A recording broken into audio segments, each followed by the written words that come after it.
The thing about Kingman, Arizona was that it did not forgive weakness. The Mojave Desert did not forgive weakness. The sun did not forgive weakness, nor did the wind, nor did the kind of poverty that settled into a town like sediment at the bottom of a river, slow and quiet and permanent. Ruth Carver had lived in Kingman for 41 years, and she had learned to be as hard and dry and enduring as the land itself. You did not survive 4 decades in a place like this by being soft. You survived by being useful. You survived by knowing how to set a broken bone with 2 sticks and a strip of torn shirt. By knowing which gas station attendant would let a family sit in their lot without calling the cops. By knowing that the hours between 2 and 4 in the morning belonged to the dying and the desperate, and that somebody had to be awake to meet them. Ruth Carver had spent 31 years being that somebody. She was 72 years old. 5 feet 4 inches of deliberate posture and economical movement. Her hair had gone silver in her early 50s, and she had refused every suggestion from every well-meaning soul to color it back to something younger. Silver was honest. Silver meant you had lasted. Her hands were the hands of a woman who had worked with them every day of her adult life. The knuckles slightly enlarged, the skin dry and mapped with fine lines, but steady, always steady. She had held those hands against the throats of men who were bleeding out and felt the pulse there like a drumbeat she was personally responsible for keeping. She had pressed those hands against chest wounds and abdominal bleeds and the soft skulls of people who had no business surviving their injuries. Most of them had. That was not luck. That was 31 years of refusing to let go. She had retired at 63, not because she wanted to, because her left knee had finally said no with the authority of a judge delivering a final verdict, and because the hospital administrator in his $40 tie had sat across from her and told her that a nurse who couldn't stand for 8 hours at a stretch was a liability. She had looked at him for a long moment, thought about the 11 administrators before him who had come and gone while she remained, and then she had taken off her badge and set it on his desk without a word. She had walked out of Kingman Regional Medical Center on a Tuesday morning in October, and she had driven home to the small house on Copper Basin Road where she and her husband Leonard had lived for 30 years. And she had sat down at the kitchen table and understood for the first time in her adult life what it meant to have nowhere to be. Leonard had died 4 years before that. Heart attack in the backyard weeding the tomatoes like he did every Saturday. Ruth had heard the sound of him falling from the kitchen window and had run outside still carrying a dish towel and had performed CPR for 17 minutes until the paramedics arrived. They told her later that her technique was flawless, that there was nothing more she could have done, that sometimes the heart simply stopped, and no amount of skill or will or love could restart it. She had thanked them. She had gone back inside and finished drying the dishes. She had not cried until 3 days later, alone in the bathroom at 2 in the morning, and even then she had kept it quiet because the crying was hers and not for an audience. She had the house. She had Leonard's small pension which covered the mortgage and the utilities and not much else. She had her own retirement which was less than she had expected because there had been lean years and medical bills in the time they had helped Leonard's brother rebuild after the flood. She did not have children. They had tried and failed in that particular way that was never explained to her satisfaction by the doctors, and eventually she and Leonard had agreed not to speak of it further and to be enough for each other, which they had been. She did not have savings worth mentioning. What she had was the house and the desert and the knowledge of how to endure. At 69, she had taken a part-time job at Clara's Diner on Route 66, 3 nights a week, 4, if they needed her. It was not dignified work for a woman who had managed a trauma bay. Clara Walsh, who owned the place and worked the counter herself on busy nights, had looked at Ruth's resume with wide eyes and asked why a 31-year emergency room nurse wanted a waitress. Ruth had said she needed something to do with her hands, and the money was useful. Clara had hired her on the spot. The diner was not fancy.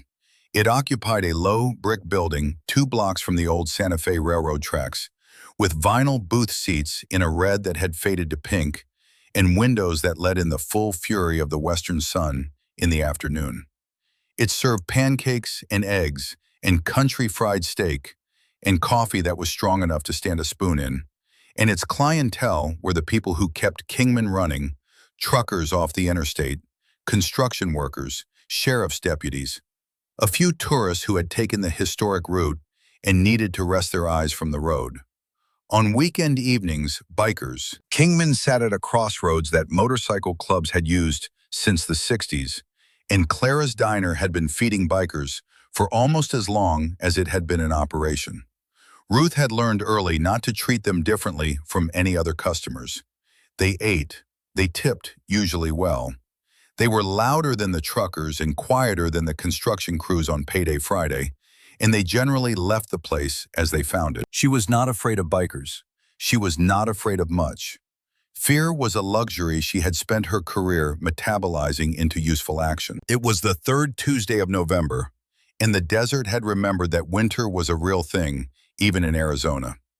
The temperature had dropped 20 degrees since sunset, and a wind had come in from the north, carrying actual cold, the kind that found the gaps in your jacket and reminded you that the desert at night was not the desert of postcards and tourism brochures. Ruth had driven to the diner in her 2009 Civic that needed new struts and had been needing them for 2 years, parked under the lone working light in the lot, and gone inside to start her shift. She was carrying a coffee pot on her third round of the tables when the front door opened and the cold came in with 4 people she did not want to see. Mitch Slade was 38 years old and had the particular kind of confidence that came not from accomplishment, but from never having been properly stopped. He was built like a man who had played football in high school and never let his body forget it, broad through the shoulders and thick in the neck, with small, pale eyes set close together above a nose that had been broken at least once. He wore a flannel shirt tucked into dark jeans and boots with a heel, and he moved through the door of the diner as though he owned it and everyone in it. He did not own the diner, but he owned the note on a loan that Ruth's sister-in-law Lena had signed 14 months ago when Lena's oldest boy got into trouble that required immediate money and no questions. Lena Carver, who was Leonard's younger sister and who had made consistently spectacular decisions for her 61 years of life, had borrowed $11,000 from a company called Sun State Capital Solutions, whose address was a post office box in Phoenix, and whose representative was Mitch Slade. She had paid 3 months of interest and then stopped paying. Then she had called Ruth. Ruth had not co-signed the loan. That was the first thing she established when Lena explained the situation over the phone from her apartment in Flagstaff, her voice cycling between tears and justification in a pattern Ruth recognized from previous conversations spanning 4 decades. Ruth had not co-signed the loan, had not known about the loan, and was not legally responsible for the loan. These were facts. The other fact was that Mitch Slade had decided, in the absence of Lena, to direct his collection efforts at the nearest available member of the Carver family, which was Ruth. He had come to the diner twice before. The first time Ruth had told him she had no legal obligation and suggested he contact an attorney. The second time he had come with 2 men and told her that legal obligations were one way of looking at the world and personal safety was another. She had served him coffee. She had not given him money. She had not shown him fear, which was the thing he was actually looking for. She had gone home that night and sat at Leonard's old desk and looked at the options available to her and found them insufficient and gone to bed at 10 o'clock and been back at the diner by 5 the following morning. That had been 10 days ago. She had not told anyone. There was no one to tell. The few friends her age in Kingman had their own troubles, and the people at the hospital had their own lives now. And there was a kind of pride in her that had calcified over the years into something she could not always distinguish from stubbornness. She handled her own problems. She always had. Mitch Slade walked through Clara's Diner on a Tuesday night in November with 2 men behind him, One of them the same thick-necked man from the second visit, and one she had not seen before, younger, with a scar through his left eyebrow, and the restless eyes of someone looking for an excuse. The fourth person was a woman Ruth did not know, thin and hard-looking, staying near the door. The diner had 12 occupied tables. A family of 4 near the window, 2 kids drawing on their placemats, 3 truckers at the counter, a young couple sharing a piece of pie, and 4 men in a back corner booth, large men in leather vests with a patch Ruth had seen many times over her years at the diner, a stylized pair of wings over a wrenched gear, and the words, Hellbound Saints, and below that, Kingman, AZ. Ruth noticed the bikers in the way she always noticed a room when something changed. Patient intake, her colleagues had called it. The habit of reading everyone in a space, simultaneously assigning them a status, adjusting as things shifted. It was second nature after 3 decades. She cataloged the bikers without appearing to look at them. 4 men, late 30s to late 50s. The oldest one in the corner facing the door, as they always placed the man who mattered. Big, but the size of a man who had been larger, and let years and hard living narrow him slightly. Gray threading through dark hair worn short, a beard that was more silver than black now, calm eyes the color of creekstone, set in a face that had been tested repeatedly and had not broken. He wore his vest like other men wore their skin. She looked at Mitch Slade coming toward her between the tables. She held the coffee pot at her side and waited. Ruth! He said it like they were friends, like this was a social call. You look good tonight. I'm working, she said. If you're here for dinner, I'll take your order. If you're here for anything else, you can leave. One of the truckers at the counter had gone very still without turning around. The family near the window had stopped talking. The children were looking up from their placemats. Mitch Slade smiled. It was the smile of a man who found other people's discomfort amusing. See, that's what I like about you, Ruth. Straight to it, no small talk. He pulled out the chair from the nearest empty table and sat down without being invited. I've been trying to work with you on this. I've been patient. Your sister-in-law owes $11,000 plus interest, which is now north of $14,000 because Lena has not been making her payments. And since Lena has made herself difficult to locate, I've had to redirect my efforts. I have no legal obligation for Lena's debts. You keep saying that. He leaned back, crossed his arms. But here's the thing. Legal obligation is a real narrow way to look at a situation. I think of it more as community responsibility. Lena is your family. Her debts reflect on you. The way I handle those debts reflects on you. He paused. I'd hate for Clara's to develop a reputation for being associated with people who don't pay their bills. Ruth looked at him for a moment. Are you threatening Clara Walsh's business? She asked. I'm discussing community reputation, he said. Get out of my diner, she said. One of the men behind Mitch moved slightly. Not toward her, not yet, just a shift in weight that said he was ready. The young one with the scar was still near the door, hands loose at his sides. $14,000, Mitch said as though she hadn't spoken. You could take out a second mortgage. A woman who worked as long as you probably have equity in that house. $14,000 is not an unreasonable amount. She thought about Leonard's house, the backyard where he had grown tomatoes every summer for 20 years, the kitchen table where they had eaten 10,000 dinners, the bedroom where she had lain awake 4 years ago, listening to the silence where his breathing used to be. Leave, she said, now. Mitch Slade stood up. He looked at her with those small, pale eyes, and something shifted in them, the amusement going out, and something colder coming in. He reached out and swept the coffee pot from her hand. She had not expected it. The pot hit the floor and shattered coffee and glass, spreading across the tile, and the sound was shockingly loud in the quiet diner. $14,000, he said.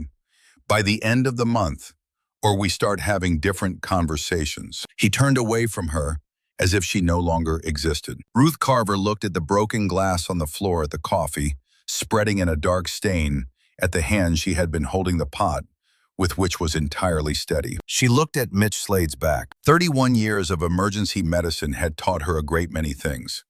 One of them was that there were moments that required calculation and moments that required something else entirely.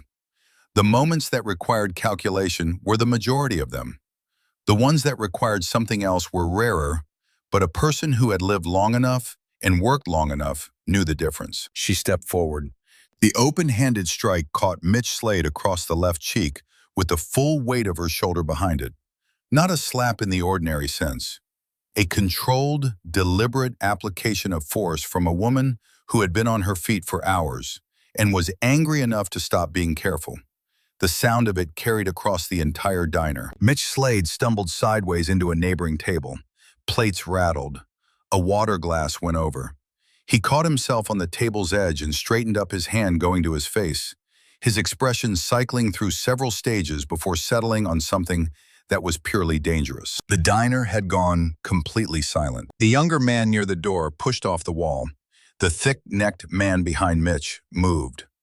Ruth stood where she was, coffee on her shoes, broken glass at her feet, and held her ground with a complete absence of drama that was either courage or stubbornness so deep it had become the same thing. Outside, the voice came from the back corner of the diner. It was not loud. It did not need to be. Every person in the room heard it because there are voices that carry not by volume, but by weight, by the particular quality of a man who has given orders for so many years that the giving of them has become purely natural, like breathing. The man from the corner booth was standing, 6 feet too broad across the chest, wearing a hell-bound saint's vest over a dark flannel shirt. He moved between the tables with unhurried deliberateness, and the 3 men who had come in with him were already on their feet behind him, spreading out without instruction, without signal, filling the space the way water fills a container. He stopped between Ruth and Mitch Slade. He looked at Mitch, not with anger, not with menace performed for an audience. He looked at Mitch Slade the way a man looks at something he has already assessed and found wanting. It was a worse kind of look than rage. "This is a place where people eat," he said, "where families eat." He did not look at the family by the window, but the inclusion was implied. "You're going to pick up that coffee pot, both pieces. You're going to apologize to the lady, and then you're going to leave." "I don't know who you think you are," Mitch began. "Declan Briggs." The man said it without inflection. "Hellbound Saints Kingman Charter, and I know exactly who you are. So you understand me when I say you do not want this conversation to continue in any direction other than the one I just described." Something happened to Mitch Slade's confidence in that moment. It did not vanish. Men like Mitch Slade did not become afraid easily, and this was not exactly fear. It was recalibration. The sudden awareness that the room had changed in ways that the numbers alone did not explain. That the 4 men now standing in a loose arc were not simply 4 large men in leather, but something more organized and more committed than that.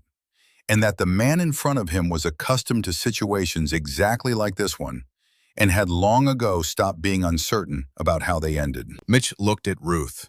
He looked back at Declan Briggs. He reached down, picked up one piece of the broken coffee pot, set it on the nearest table. His jaw worked for a moment. "End of the month," he said to Ruth. Then he walked out. His 2 men followed. The woman by the door was already outside. The diner exhaled. Clara Walsh appeared from the kitchen with a mop and a dustpan, moving fast, her face tight with the particular expression of a woman who has just watched her business nearly become a problem and is determined to make it not one. She didn't ask questions. She started cleaning up the coffee. Declan Briggs looked at Ruth. "You all right?" "I'm fine," Ruth said. "Thank you. You didn't have to do that." "No," he agreed. He didn't say anything else about it. He turned back toward his table, and for a moment, Ruth thought that was the end of it, just an act of intervention from a man who had seen something that needed stopping and had stopped it. She went to get a new coffee pot from behind the counter. She refilled his table's cups without being asked. He looked up when she poured. He had gray-green eyes, she noticed. She had not seen the color from across the room. "That man comes back," he said quietly. "You call this number." He had written something on a paper napkin. A phone number. No name. "I'll handle it myself," she said. "I know you will," he said, "but call anyway." She took the napkin. She did not say whether she would use it. She finished her shift at 11. She bussed tables and refilled coffee and ran 3 tickets through the register and listened to Clara Walsh tell her for the 4th time that she needed to not hit the customers, even when the customers deserved it. And Ruth told Clara for the 4th time that she understood, and they both knew the conversation was purely procedural. Then she got her jacket and her purse from the back and went out through the service door into the cold parking lot behind the diner. He was there, not waiting for her exactly, not positioned in a way that suggested he had planned this, but simply still there, leaning against the wall of the building with a coffee cup from inside and looking out at the dark parking lot, in the way of a man who had nowhere urgent to be and was comfortable with that fact. One of his men was near the motorcycles, checking something on the nearest bike. The others were not visible. Ruth stopped. She was not alarmed. She was, as always, simply taking in information. "Long shift," Declan said. "I walked at 11, she said. "Same as always." "That man, Slade. He said the name the way you say a name you have already looked into. He's been here before." "That's not your business." "No," he agreed. "It's not." He looked at her. "But I'm making it mine anyway, if you'll tell me what it is." She looked at him for a moment. He was not a young man, and the years had not been gentle with him. Not in the way the years are gentle with men who have lived carefully in climate-controlled houses and made sensible decisions.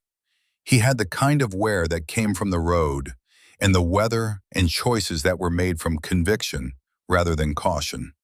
But there was something in the steadiness of him, in the absence of any performance in his posture, that reminded her of doctors she had respected. The ones who didn't need to tell you how good they were because they already knew. She told him, "Not all of it, but enough. Lena, the loan, $14,000, the 2 previous visits." He listened without interrupting. When she finished, he looked out at the parking lot for a moment. "Sunstate Capital Solutions," he said. "Out of Phoenix." "That's right. I know that name." He said it without elaboration, in the tone of a man filing information rather than sharing it. "What does that mean?" she asked. "It means you're right that it's not your debt legally," he said. "And it means Mitch Slade is not just a loan shark. He's connected to people who do things that are considerably worse than collect on loans." He looked at her again. "You live alone." "I do." "House on Copper Basin Road." She felt a small, cold thing move through her that was not quite alarm. "You know where I live. I've been in Kingman 40 years, he said. "I know where most people live." He said it without apology and without elaboration, and she believed him. "You shouldn't be alone tonight." "I'll be fine." "I know you will," he said. "But I'm going to ask Flynn to take a slow pass by your street anyway, just to look." "I didn't ask for that." "I know." He pushed off from the wall, finished his coffee, set the cup on the nearby window ledge. "You've been at Clara's, what, 3 years I've seen you work. You take care of everyone in that room without making it obvious you're doing it. That's a particular skill." He paused. "The kind of person who does that doesn't usually have anyone taking care of them." Ruth said nothing for a moment. "Your name again?" she asked. Not because she had forgotten. "Declan Briggs," he said. He offered his hand. She shook it.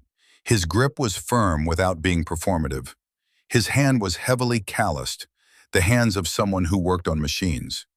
The inside of his right wrist had a scar, old surgical, the kind left by a procedure done under controlled conditions.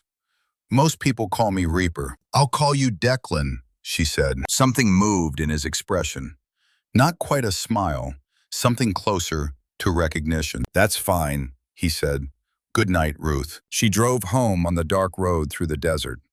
The heater in the Civic worked intermittently, and tonight it was in one of its uncooperative moods, and she drove with her jacket still on and her hands cold on the wheel, and thought about the paper napkin in her jacket pocket, and about Mitch Slade's face after she hit him, and about the gray-green eyes of the man in the diner who had said her name the way you say a name you have been thinking about. She did not examine that last thought. She put it away in the same place she put the things she was not ready to look at directly, which was a practice she had developed in her 20s when she first understood that the work she had chosen required a certain selectiveness about what you let yourself feel in real time. She pulled into the driveway on Copper Basin Road. The house was dark except for the porch light she always left on, one of Leonard's habits that she had kept. She sat in the car for a moment, listening to the engine tick as it cooled. She went inside, locked the door, made chamomile tea, sat at Leonard's desk and opened the calculator and ran the numbers again, though she knew them by heart. The mortgage payment, the utilities, the insurance, the car, the groceries, the pharmacy, the 3 nights a week at Claro's that covered the gap between the pension and the actual cost of being alive. There was no $14,000. There had never been $14,000. She went to bed at 10:30. She slept without difficulty. She had always been able to sleep. The work had trained her for that too. You learned to rest when rest was available, because you never knew when the next time would be. She did not dream. 3 weeks went by. November became the first hard edge of December. Mitch Slade did not come back to the diner, but he sent his people twice to her house. And on the second visit, they stayed on the public road and watched the house for 2 hours without approaching. She noted it. She did not call the number on the napkin. She called the Mojave County Sheriff's Department and spoke to a deputy named Garlick, who listened to her description of the situation with the particular expression of a person who had heard this kind of story before and already knew how it ended. He told her that absent physical evidence of a crime, there was not much he could do. She thanked him and hung up and noted that as a data point. She went to Clara's 3 nights a week. She kept the napkin in her jacket pocket. On a Wednesday evening when the diner was quiet, she saw Declan Briggs come in alone, sit at the counter, order the chicken fried steak. She poured his coffee. He asked how she was. She said fine. He told her that Sun State Capital Solutions had recently been the subject of a civil lawsuit in Maricopa County, multiple plaintiffs' predatory lending claims. She said she was aware of it, she had researched it. He looked at her with an expression that might have been appreciation. On the way out, he stopped. "You haven't called," he said. "Nothing has happened that required a call," she said. He nodded as if this was a reasonable answer. He put on his jacket and went out into the December wind. On a Friday night, 12 days before Christmas, Ruth worked a full shift at the diner. It was busy, the kind of busy that reminded her of a moderately active emergency room on a weekend night, everyone needing something simultaneously. The rhythm of it familiar and almost comforting. She was good at this. She was good at most forms of controlled chaos. She got off at midnight.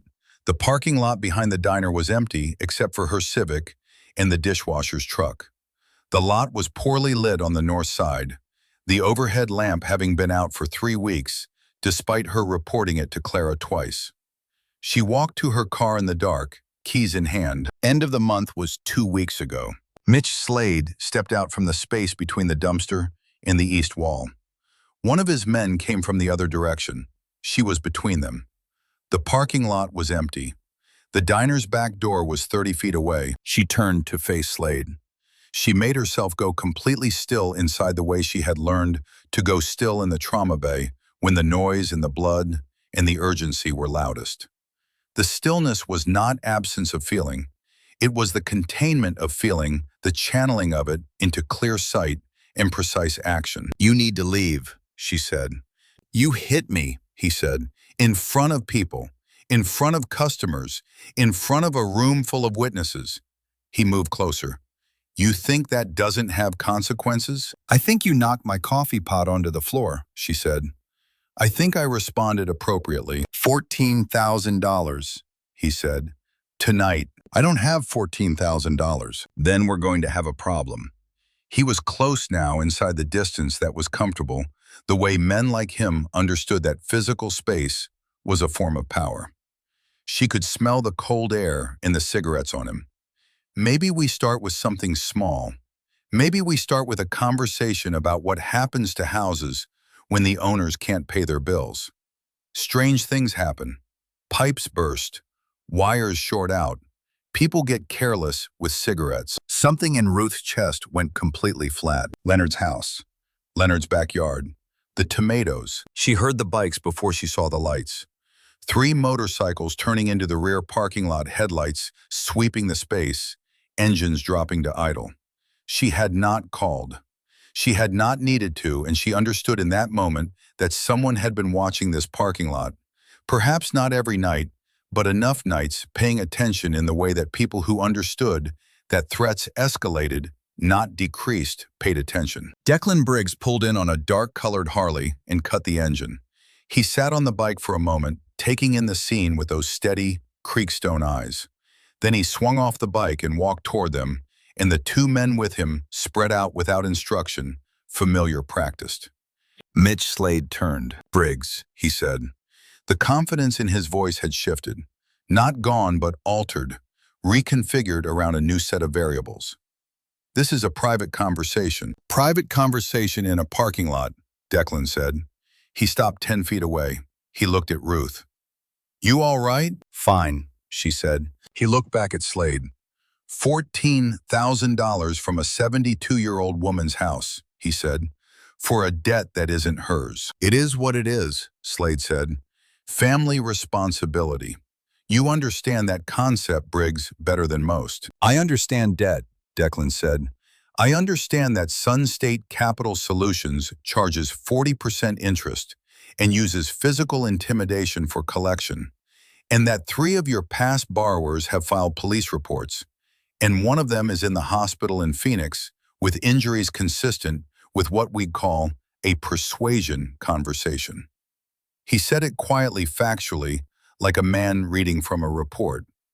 "I understand that you have been to this woman's place of work twice and to her home twice, and that you have now cornered her in a dark parking lot at midnight." Mitch Slade's jaw tightened. "Stay out of this," he said. "You don't know what you're getting into." "I know exactly what I'm getting into," Declan said. He looked at Slade with those clear, flat eyes. "That's why I'm here. Ruth, go inside." "I'm not going inside," Ruth said. Declan glanced at her. Something moved in his expression. "Of course you're not," he said to himself, or to the desert, or to no one in particular. He looked back at Slade. "Here's what happens now. You and I have a conversation somewhere that isn't a dark parking lot. About Sun State, about Ruth Carver, about the correct understanding of which families in this county are and are not available for your particular kind of business pressure." Slade looked at Declan. He looked at the 2 men with Declan positioned and ready and entirely relaxed in the way of men who had done this before. He looked at his own man who was standing very still with the expression of someone working out whether this was the moment to be brave or the moment to be smart. "This isn't over," Slade said. "It is for tonight," Declan said. Mitch Slade left. His man followed. The taillights of their car disappeared around the front of the building and were gone. Ruth let out a breath. Just one. Then she picked up her keys from where she had not realized she had dropped them and put them in her pocket. "I didn't call," she said. "I know you didn't," Declan said. He was looking at her with an expression she could not fully read. Not concern exactly, something more complex than concern. "I had Flynn keeping an eye on things. He called me." "I'm not your responsibility," she said. "No," he agreed. "You're not." He paused. He looked down at his hands for a moment, and she noticed again the old surgical scar on the inside of his right wrist. "There's something I need to tell you. I've been trying to find the right time, and I'm not sure there is one, so I'm just going to say it." She waited. "November 1994, he said. "I was 29 years old. I was riding through Flagstaff on a night not unlike tonight, cold, clear desert night. I took a curve on Route 89 too fast, and I went down." He paused. "I hit the guardrail and went over the shoulder. I broke my neck, 2 cervical vertebrae, and my right arm in 3 places. I was bleeding from a head wound, and losing consciousness. The road was not well traveled. It was 11 at night, and it was November, and there was nobody there. Ruth's hands had gone still inside her jacket pockets. There was a woman, he said. She had been coming home from a shift at a hospital in Flagstaff. She saw my bike on the road and stopped. She climbed down the embankment in the dark. She was a nurse. She stabilized my neck with material she got from her car. She kept pressure on my head wound. She talked to me for 40 minutes to keep me conscious because she knew that if I went under with that kind of head trauma, I might not come back. He stopped. He looked at her. She never left my side. She told me her name was Ruth. The cold desert air moved between them. Ruth felt something shift in her chest. Something that was not quite recognition, because she had never known who the young man with the wrecked motorcycle had become, but was the sense of a long, loose thread finally finding its end. She had been 29 years old. She had been coming home from a night shift at Flagstaff Medical Center. She had seen the skid marks in the gap in the guardrail, and she had pulled over and gone down the embankment in the dark, because that is what a nurse does when there is someone who needs help. She remembered the young man, dark hair pale with blood loss, cervical spine compromised. She had immobilized him with her coat and a broken piece of guardrail in a situation that had no good options, only least bad ones. She had talked to him. She had told him to stay with her. She had held her hand against the wound in his scalp and counted his pulse and calculated his blood pressure by feel, and talked to him about everything and nothing for 41 minutes until the ambulance came. She had never known his name. He had been unconscious when they loaded him. She had given her statement to the paramedics, given her contact information, and driven home in the dark in a car with blood on the passenger seat. She had showered. She had slept. She had gone back to work the next day. Nobody had ever called. "You've been in Kingman," she said. "For 30 years, he said. I look for you. The paramedics didn't have your name in their records, or if they did, it was filed somewhere I couldn't find. I knew you worked at a hospital in Flagstaff. I knew your name was Ruth. I looked for years." He paused. "And then 3 years ago, I see a woman at Clara's Diner with silver hair and hands like a surgeon, and the specific look of someone who has spent their entire life being the steadiest person in every room she has ever entered." Ruth was quiet for a moment. "You didn't say anything," she said. "I didn't know how," he said. It was the most unguarded thing she had heard him say.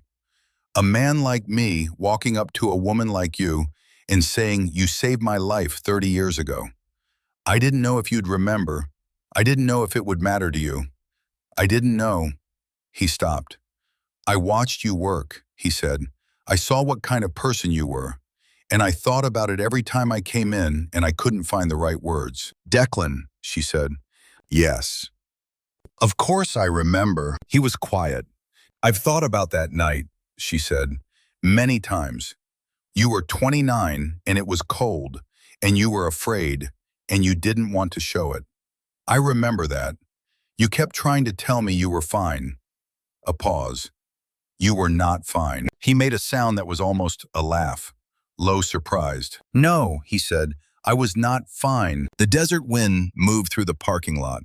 Far off, a coyote called once and was answered by nothing. "Slade is going to come back," Ruth said. "I know," Declan said. "I need to deal with it properly, through whatever channels are available." "I know that too," he said, "and I'm going to help you do it. Not instead of you, with you." He looked at her steadily. "You kept me alive for 41 minutes with nothing but your hands and your knowledge and your refusal to let go. The least I can do is stand next to you when this man comes back around." Ruth looked at him. "All right," she said. "All right," he said. She drove home. The heater worked tonight.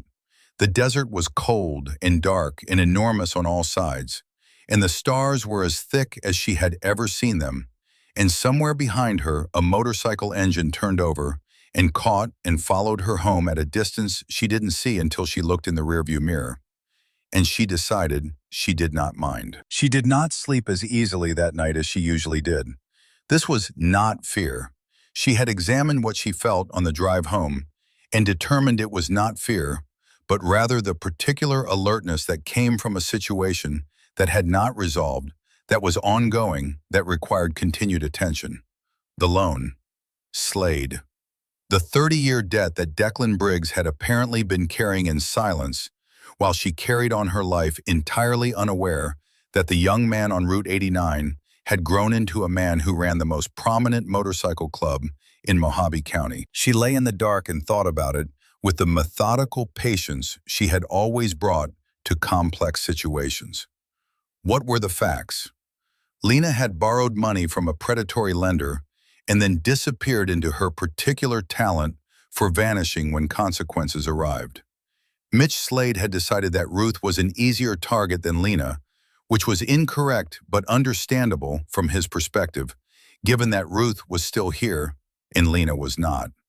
Slade was connected to something larger than a simple loan operation, according to Declan, and she had no reason to doubt that assessment from a man who had been paying attention to the criminal infrastructure of this county for 40 years. Declan Briggs. She had spent 3 years pouring his coffee and noting the quality of his attention and filing him away as a man who was more than his surface, and never once connected him to a dark road in Flagstaff in 1994. She thought about why not, and the answer was simple enough. She had saved perhaps 2,000 lives in her career, or contributed to the saving of them, or held the line against the losing of them, and she did not carry each one individually. You could not. You would collapse under the weight of it. You did the work, and you moved to the next patient, and the next crisis, and the next night shift, and the lives you touched became part of a collective memory rather than a series of individual histories. But she remembered him. Not every patient stayed distinct in memory, but he had. The young man in the dark who kept trying to tell her he was fine, in a voice that was losing its certainty even as he spoke. She had talked to him about the desert, she remembered that, about the stars. She had told him that the Milky Way was particularly visible from this elevation and at this time of year, and he had said something about how he'd never really looked at stars before. And she had said, there was time for that. And what she had meant was, there is still time for you. You are still here. Stay. He had stayed. She thought about 30 years of a man carrying a debt he couldn't locate the creditor for, and found it unexpectedly moving. She had not expected to find anything about Declan Briggs moving. She had categorized him as formidable and decent, and none of her immediate business, and she had been content with that categorization. She revised it now. She put him in the category she kept for people who were owed honest attention, which was a different category from formidable and decent, which was the category for people you appreciated from a distance. She slept at midnight. She woke at 6. She made coffee and sat at Leonard's desk and opened her laptop and spent an hour researching Sun State Capital Solutions through the public records available online. There were more of them than she had previously found. 3 civil suits in Maricopa County, a Better Business Bureau complaint file that was considerably longer than a legitimate business's should be, a business registration that listed 2 officers, one of whom shared a surname with a man who had been indicted in Yavapai County 4 years ago on extortion charges that had ultimately not gone to trial. She printed what she found. She put it in a folder. She called the Mojave County Sheriff's Department again and asked specifically for the Financial Crimes Unit, which it turned out did not exist as a dedicated unit, but was handled by a detective named Aarons, who took her name and number and said he would call her back, which she did not entirely believe, but noted as a data point. She went to Clara's that evening. Declan came in at 8 with 4 of his men. He sat at the counter this time, which was unusual, and when she came to pour his coffee, he spoke quietly, without looking at her directly, the way 2 people speak when they don't want to be overheard. Slade met with 2 men yesterday afternoon, he said. Out at the Quality Inn on Stockton Hill. I had someone there. Who were they? She asked. Desert Kings, he said. Tucson charter. They operate in this region occasionally, and Slade has done business with them before. He paused. When men like Slade get blocked from one direction, They find leverage from another direction. If he can't get money from you directly, he might try to make the situation complicated enough that you want to pay him just to make it stop. What does that mean specifically? She said. Not a question, a prompt for specificity. It could mean property damage, he said. It could mean harassment that escalates. It could mean things that are harder to categorize. He looked at his coffee. I don't want to alarm you without cause. You're not alarming me, she said. You're informing me. Those are different things. He looked up at her, then a direct look, brief. Flynn is going to be on your street tonight, he said, and tomorrow night. You don't need to do that, she said. I know, he said. I'm doing it anyway. She looked at him for a moment, the steady, unhurried face of a man who had made his decision and was not looking for permission. All right, she said, and went to refill the next table's cups. The following 12 days were quiet in the way that certain silences are not peaceful, but anticipatory, the held breath before the change in weather. Ruth went to the diner. She researched. She called Detective Aarons 3 times and left 3 messages. She received a call back from a woman at the Arizona Attorney General's Consumer Protection Office who told her the information she had submitted about Sun State Capital Solutions was being reviewed, which was progress of a specific and unsatisfying variety. Declan came into the diner 4 times. On the 3rd visit, he stayed past closing and helped her carry the recycling to the bin, which was not something she needed help with, but which she did not decline. They stood in the cold parking lot for a while and talked about Kingman, about what it had been when they had each arrived and what it was now, about Route 66 and the old railroad, and the way the desert changed in December, the particular quality of the cold, and the slant of the low winter light. He told her about the club, not the parts that were none of her business, but the structure of it, the way it operated, the legitimate commercial interest they had been building for the past decade. An auto shop, a property management company, a trucking broker operation.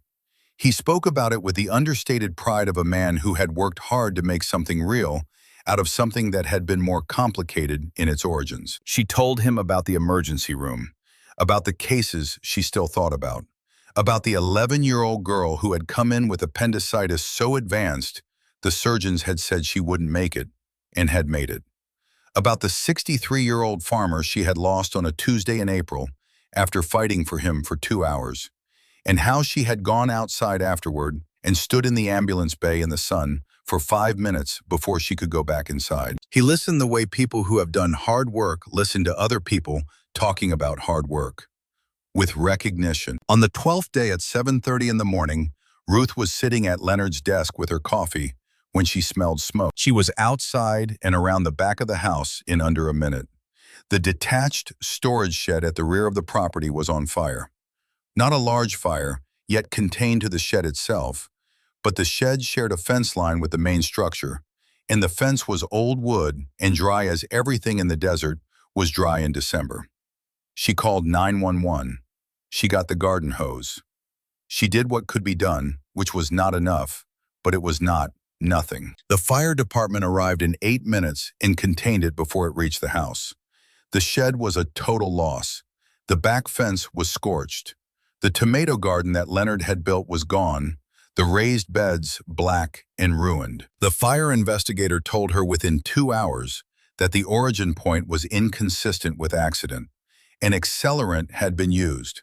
Someone had come into her yard in the night and set the fire deliberately. She stood in her backyard in the December morning and looked at where the shed had been and where the garden had been, and she felt something move through her that was colder than the air and quieter than grief and harder than either. She took out her phone. She dialed the number on the napkin which she had transferred to her contacts 3 weeks ago without deciding to make a decision about it. He answered on the second ring. "Someone burned my shed," she said, "in Leonard's garden." A pause, brief. "I'm coming," he said. He was there in 20 minutes with Flynn and 2 other men, and he walked through the damage with the expression of a man confirming something he had already prepared for. He looked at the fence line. He looked at the access point where the backyard gate latch showed fresh marks.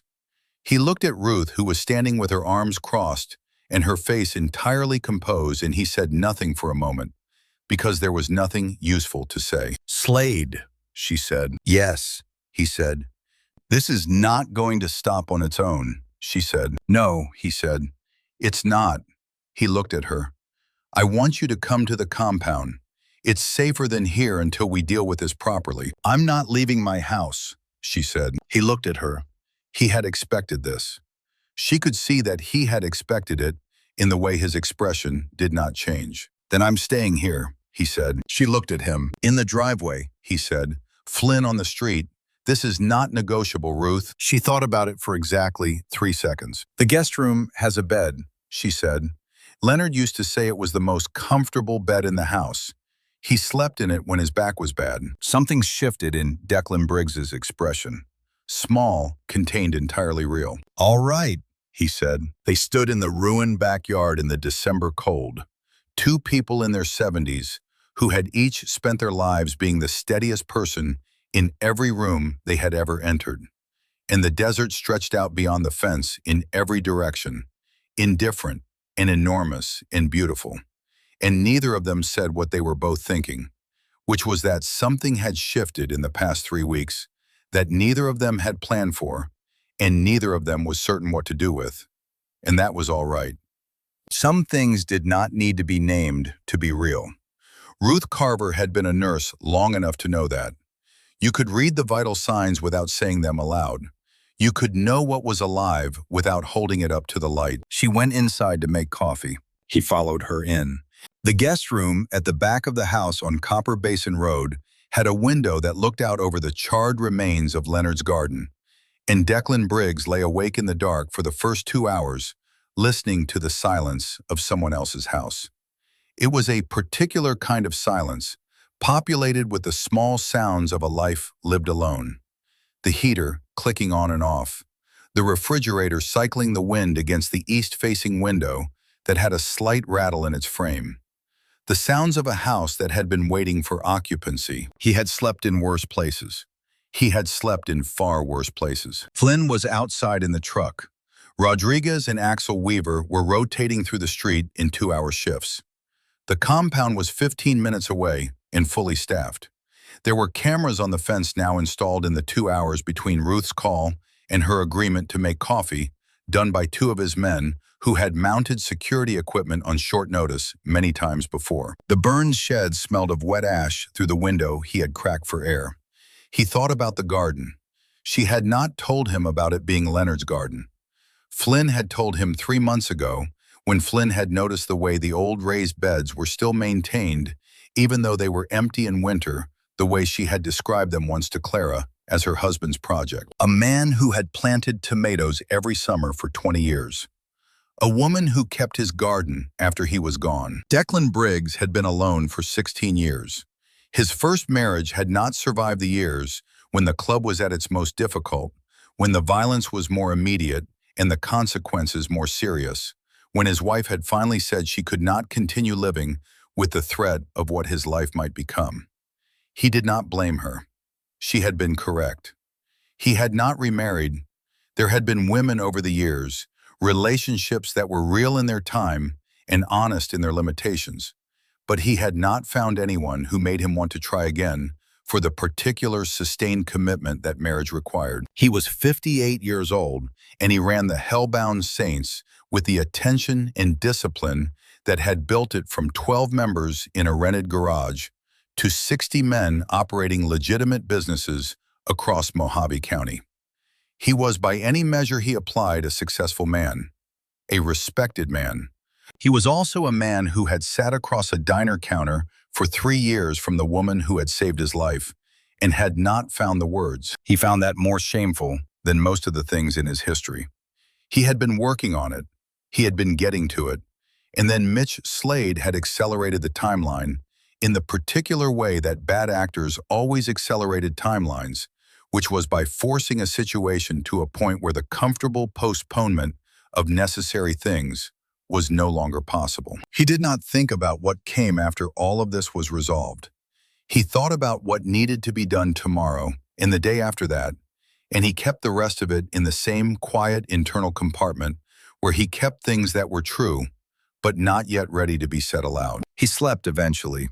He was always able to sleep when sleep was possible. The work had trained him for that too. Ruth was already up when he came into the kitchen at 6. Coffee made the folder of her research open on the table.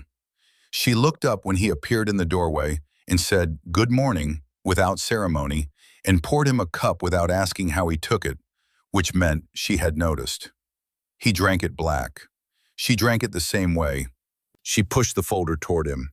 He sat down across from her and read through it. She had done thorough work. The civil suits, the AG complaint file, the business registrations, the indictment connection.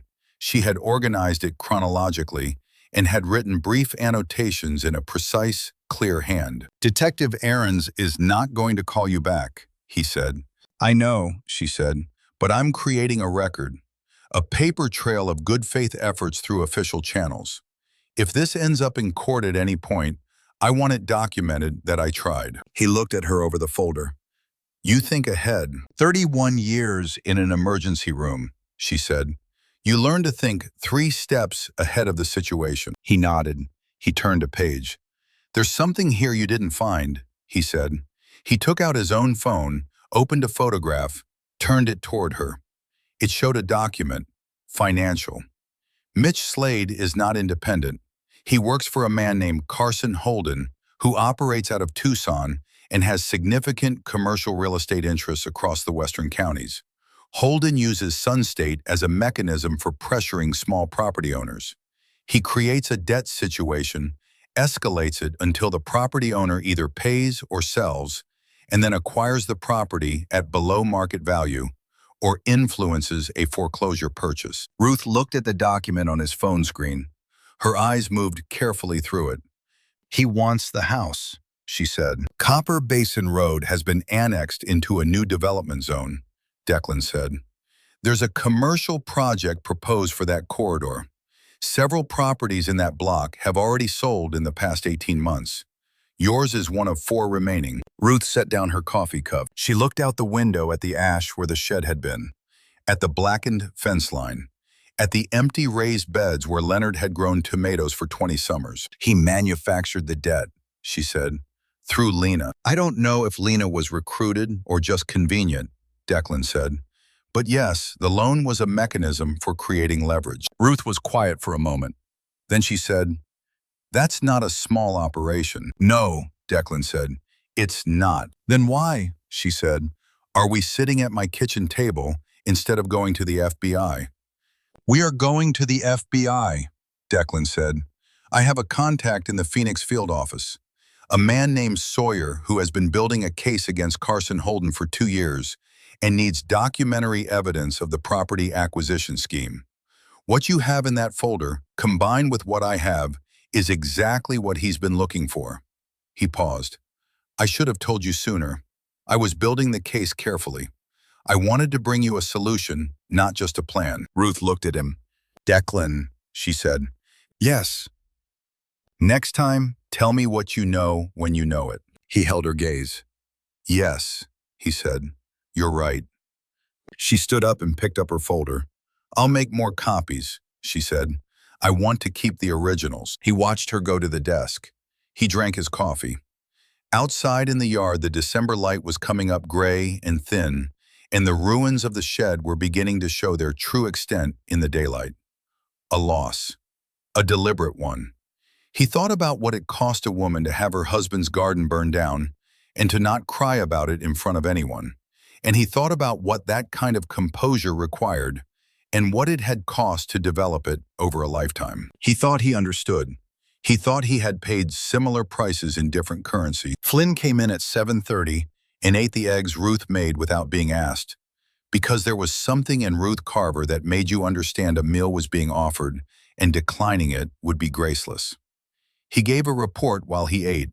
The street had been quiet, a slow patrol at 3 in the morning by a truck he hadn't recognized, but it hadn't stopped, and he'd run the plates, and it came back to a Kingman address with no flags. "Tell Rodriguez to stay on the south end of the street today," Declan said, "and get me a line to Sawyer in Phoenix." Flynn nodded, finished his eggs, thanked Ruth, and went outside.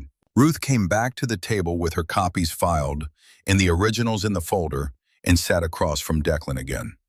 She had changed into clean clothes while he slept, and her silver hair was back in its usual arrangement, and she looked precisely like what she was, which was a woman who had dealt with more serious situations than this one and had not fallen apart in any of them. "I need to work tonight," she said. "At Clara's." "I know," he said.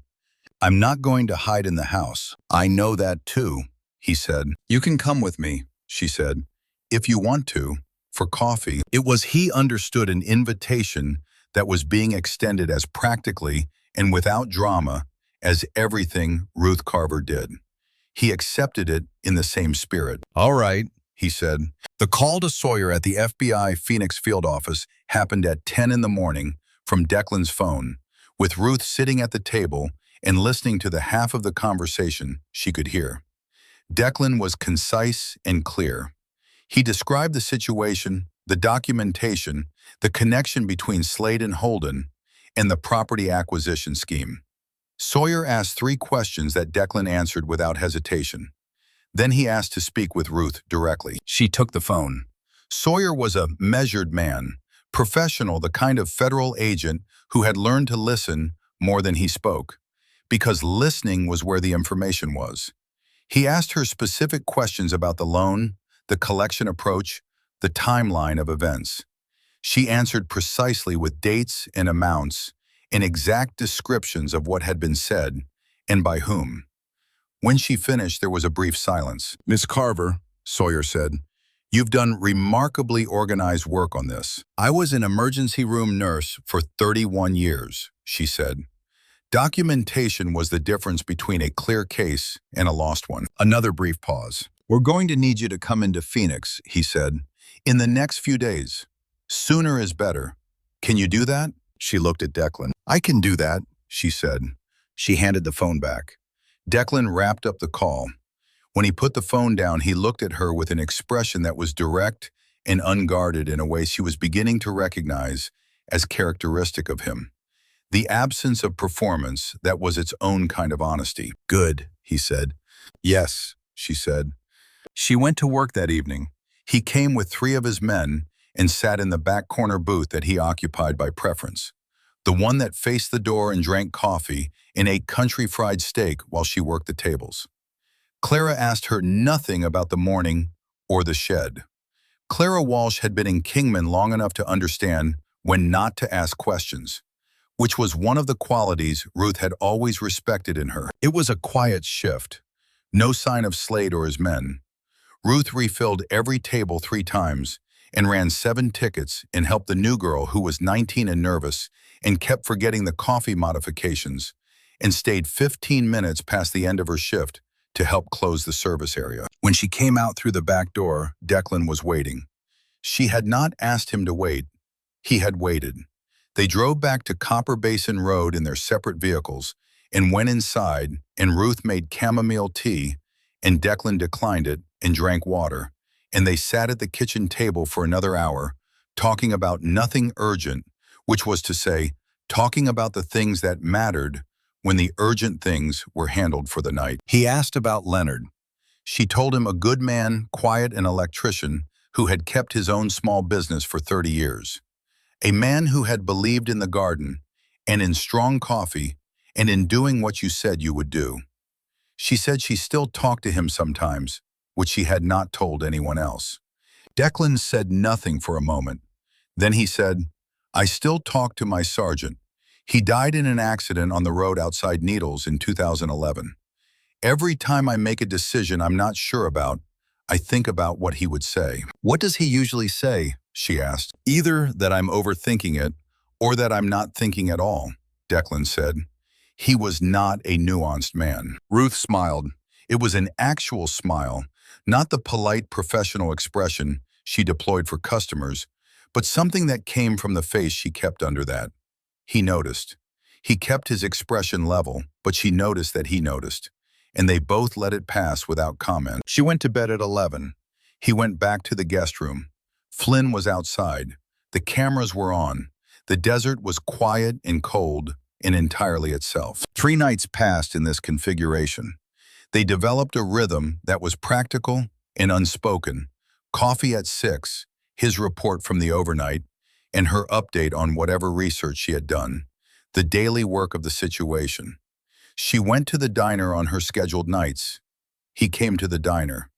Phoenix was scheduled for Friday. On Thursday evening, Ruth was in the kitchen making dinner when her phone rang.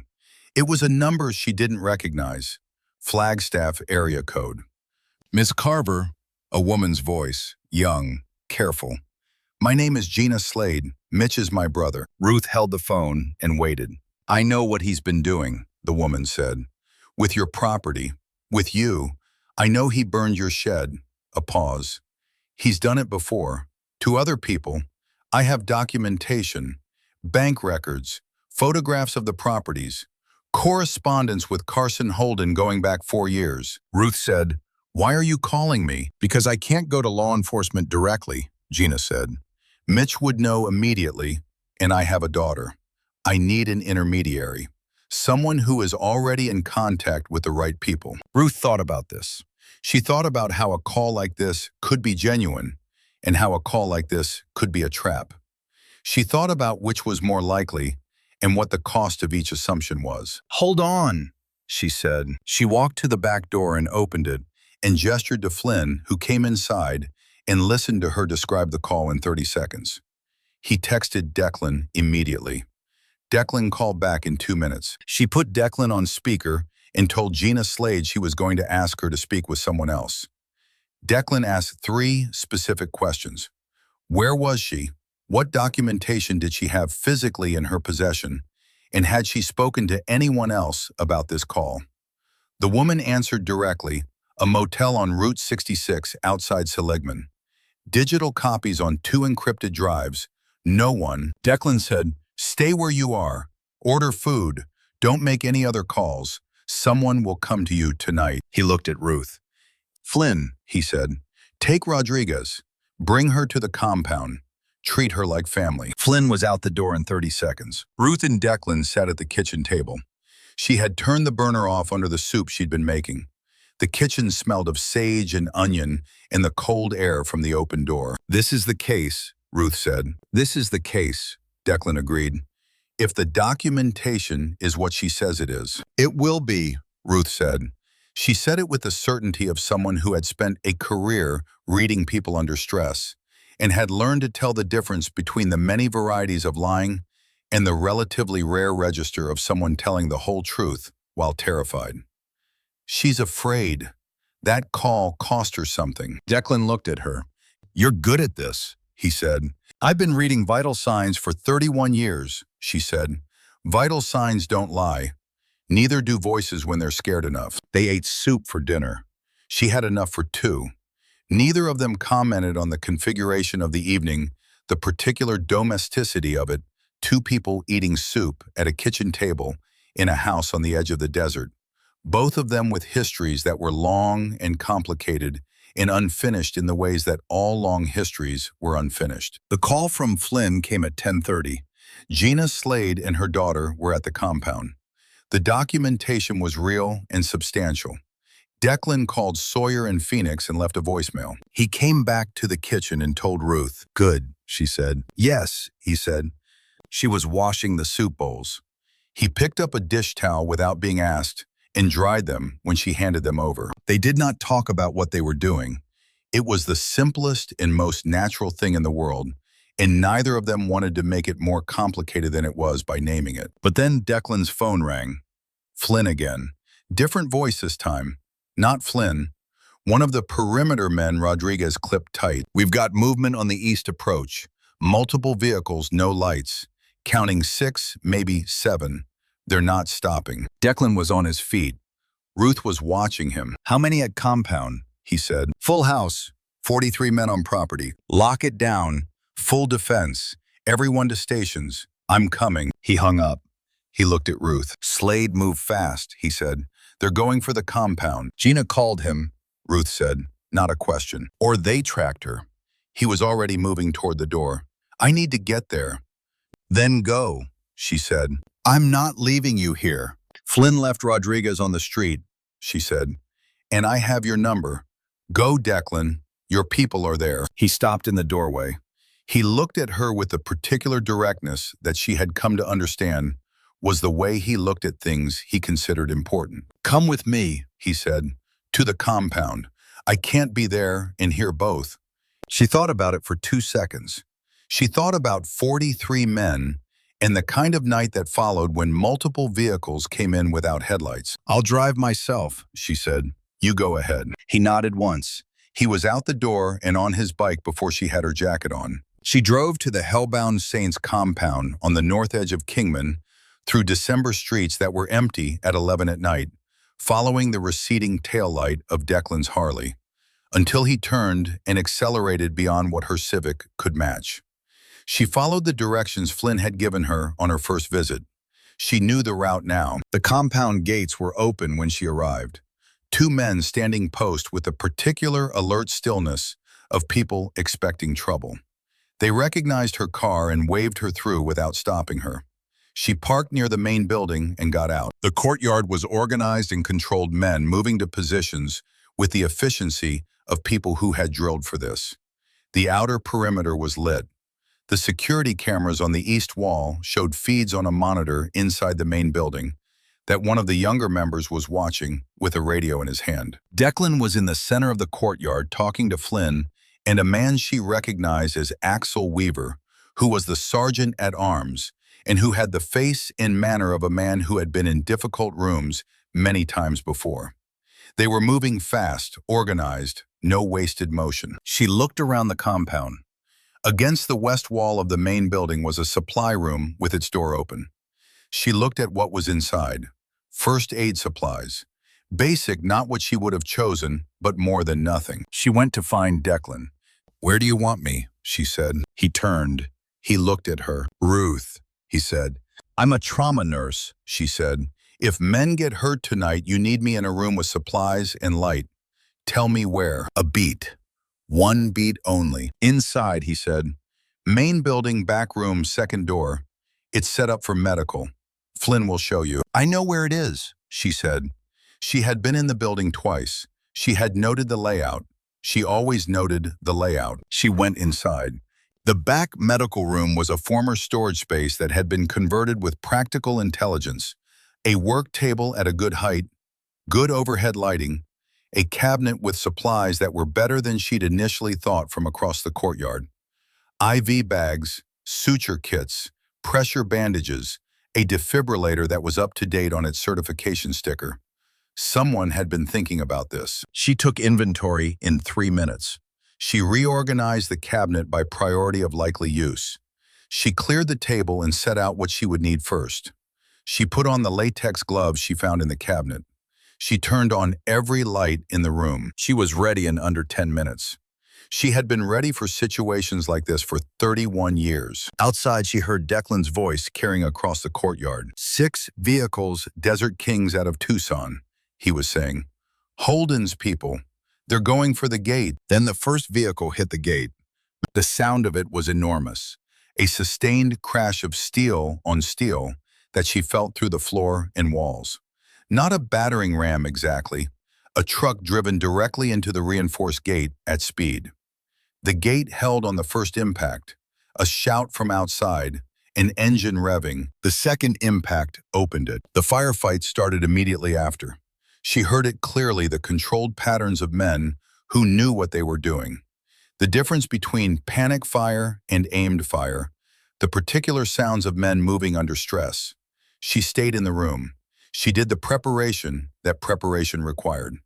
She did not go to the window to watch. 2 minutes into the fight, the door opened, and Flynn came in half carrying a man named Torres, who had a through and through in his left forearm and was losing blood faster than was comfortable. Ruth moved to them without hesitation. Set him down, she said. Here, under the light. She assessed in 30 seconds. Entry wound, exit wound, both clean, no arterial involvement, significant blood loss. She packed the wound, applied pressure, started talking to Torres in the focused, unexcited way she talked to patients when the clinical situation was clear and the emotional situation was loud. What's your blood type? She said. O positive, Torres said through gritted teeth. Good. How's your pain on a scale? 8. That'll come down when I get the pressure right. She tightened the compression bandage. Hold still and talk to me. Tell me about somewhere you'd rather be. It was an old technique. It worked. 20 minutes later, she had 3 men in the room. Torres with the arm, a man named Dawson with a scalp laceration that looked catastrophic and was actually manageable, and a third man whose name she hadn't caught, who had taken a blow to the ribs and needed them assessed. She worked all 3 simultaneously, cycling between them with the efficiency of a woman who had managed multi-patient situations for 3 decades. She did not think about what was happening outside, except as it related to what was likely to come through the door next. She thought about the patients in front of her. She thought about what each one needed in the next 5 minutes, and the 5 minutes after that. At 40 minutes past the start of the fight, the gunfire stopped. The silence that followed was different from the silence before. It had a resolved quality to it, a completeness. She recognized it. She had heard it in emergency rooms when the crisis was over and the room went from noise to a specific kind of quiet that meant the immediate danger was past. She had learned to wait for the information that came after that quiet before adjusting her assessment. The door opened. Declan came in. He had blood on his jacket. Not from a wound, she could see that immediately, from a man he had been near. His face was intact, his movement easy. He looked at the 3 men in the room and at Ruth standing between them, and he held her gaze for one moment. Clear, he said. They're gone. 2 of theirs down, 8 captured. Nobody on our side critical. She looked at Torres. This one needs a hospital, she said. Clean through and through, no arterial, but he needs proper closure, and I want imaging to rule out nerve involvement. Flynn will take him, Declan said. He did not ask if she was sure. He took her assessment as given, which she noted and appreciated. Dawson needs 6 stitches, she said. I can do those here. And Marcos needs a chest x-ray, but I'm fairly confident it's muscle and not bone. All right, Declan said. Are there others I haven't seen? 2 more minor, cuts 1 possible fracture, outside. Bring them in, she said. He went and brought them. She worked. He stayed in the room, not in her way, not crowding her, but present, handing her what she needed when she reached for it, which meant he had been watching her hands and learning what she reached for in sequence, which was the kind of attention that was useful in a room like this one. She sutured Dawson's scalp with 6 neat stitches. She splinted a potential fracture. She assessed the 2 additional men and cleared one and held the other for monitoring. She checked Torres again before Flynn took him to the hospital. It was past 1 in the morning when the last man was settled. She stripped the gloves. She washed her hands at the room's small utility sink. She looked at the organized chaos of the space, the used supplies, the men she had managed. Declan was standing near the door. The compound was quieter now, post-crisis, settling the specific sound of a community that had fought and held and was beginning the transition from adrenaline to exhaustion. That was 4 patients simultaneously, he said. 1 serious. I've managed worse, she said. Busy Friday nights in the ER, sometimes 12 at once. He looked at her. I know, he said. That's not what I meant. She understood what he meant. You should see to your own people, she said. Post-incident debrief. Make sure everyone's accounted for. In a minute, he said. He did not move from the doorway. Are you all right? She thought about it. She took a genuine inventory, the kind she had learned to take honestly rather than reflexively. I'm all right, she said. I'm tired. But this is the kind of tired that means you did something that needed doing. She dried her hands. How are you? He seemed surprised by the question. Not offended, just surprised in the way of someone who was not often asked. I'm all right, he said. Same kind of tired. Good, she said. She put the supply room back in order before she left it. Old habit. You left the room ready for the next time because you could not know when the next time would be, and preparation was the only promise you could actually keep. The compound was quiet by 2 in the morning. The men who lived there had gone to their various rooms and trailers. The captured Desert Kings were being held in a locked utility space until morning, when Declan would decide the appropriate next step. Flynn had called from the hospital to report that Torres was in surgery, and the prognosis was good. Declan brought Ruth a cup of tea from the compound kitchen. She was sitting in the main common room, a large space with mismatched furniture and a television that nobody was watching, and photographs on every wall of men and bikes and places and events going back 40 years. She was looking at one of the photographs when he came in. 1987, he said, handing her the cup. He looked at the photograph she was studying, a group of men outside a low building in what looked like desert country, 20 of them younger, their bikes lined up in the lot. That was when we started essentially, the original 12 plus some prospective members. "You're in this one," she said. He found himself in the group. 32 years old in that photograph, dark-haired, lean, the beard not yet fully silver, the wear of the road on him already, but not as deep as it would become. "I was," he said. "You look like you were already the leader," she said. He thought about it. "I was getting there," he said. "Hank Morse was president then. He taught me most of what I know. Good man. Died in 2004, cancer." She looked at the photograph a moment longer. "You built something," she said. It was not flattery. It was an observation, stated as fact. "We built something," he said. "All of us, every man in that picture, and the ones who came after." He sat down in the chair across from her. The club was different in the early years. The territory it operated in, the kinds of things it was involved in. I spent a long time working out how to move it towards something I was willing to hand down. "And are I what? Willing to hand it down now? Satisfied with what you built?" He thought about it seriously. "Mostly," he said. "The commercial operations are solid. The men are good. The culture of the club is what I wanted it to be." He paused. "There are things I'd do differently. The years when I was more concerned with being respected than with being right." "Every leader says that," she said. "Does that make it less true?" "No," she said. "It just means the pattern is common." She drank her tea. "The thing about experience is that it teaches you what you should have done, which is only useful if there's still something ahead of you to apply it to." He was quiet for a moment. "There is," he said, "something ahead." She looked at him. "I meant the club," he said, and then, "among other things."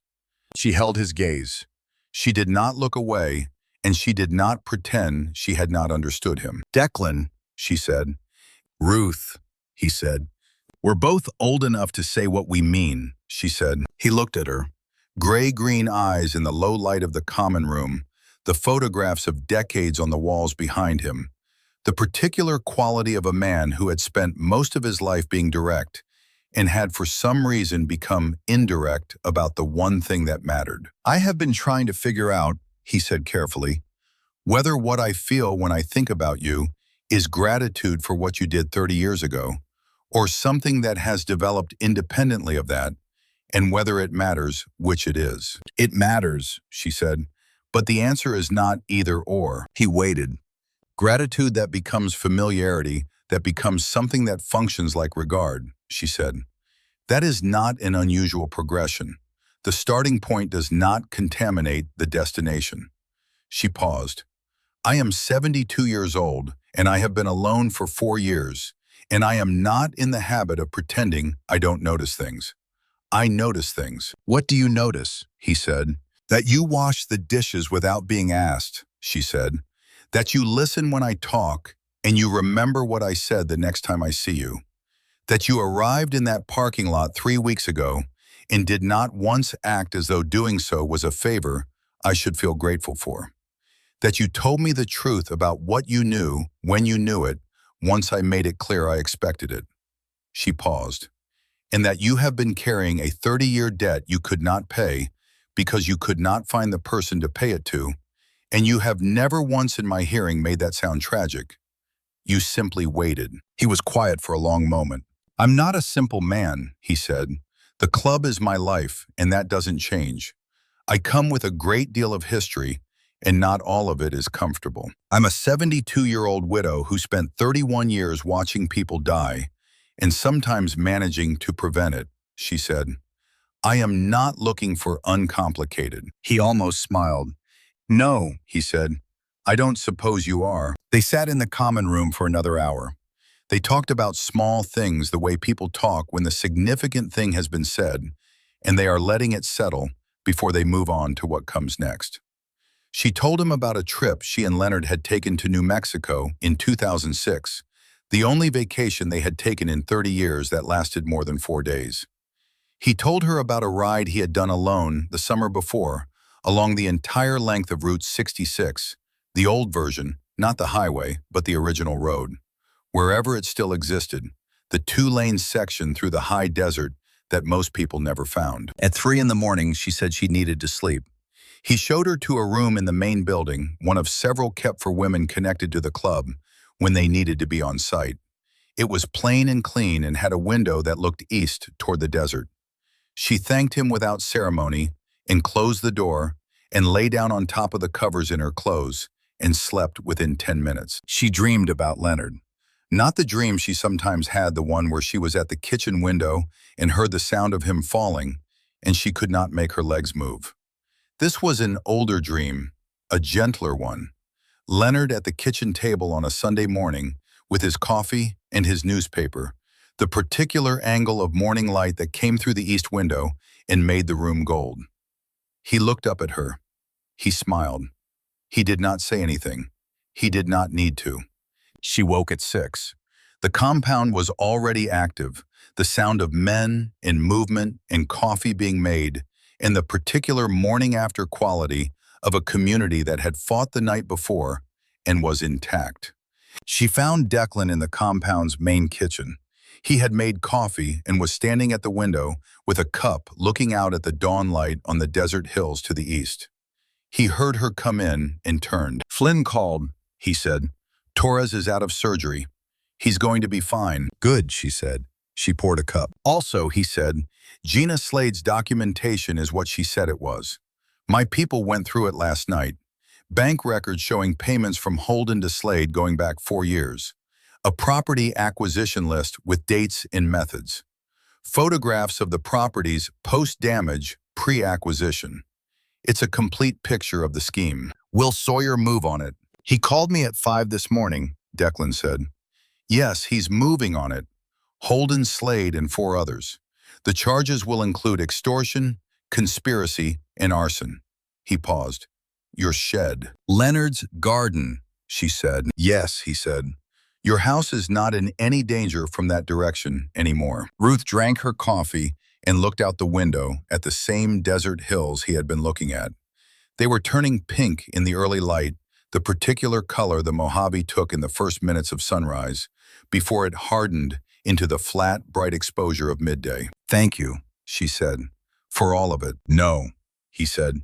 She looked at him. You don't thank me, he said. Not for this. You spent 41 minutes in the dark on a cold road keeping me alive.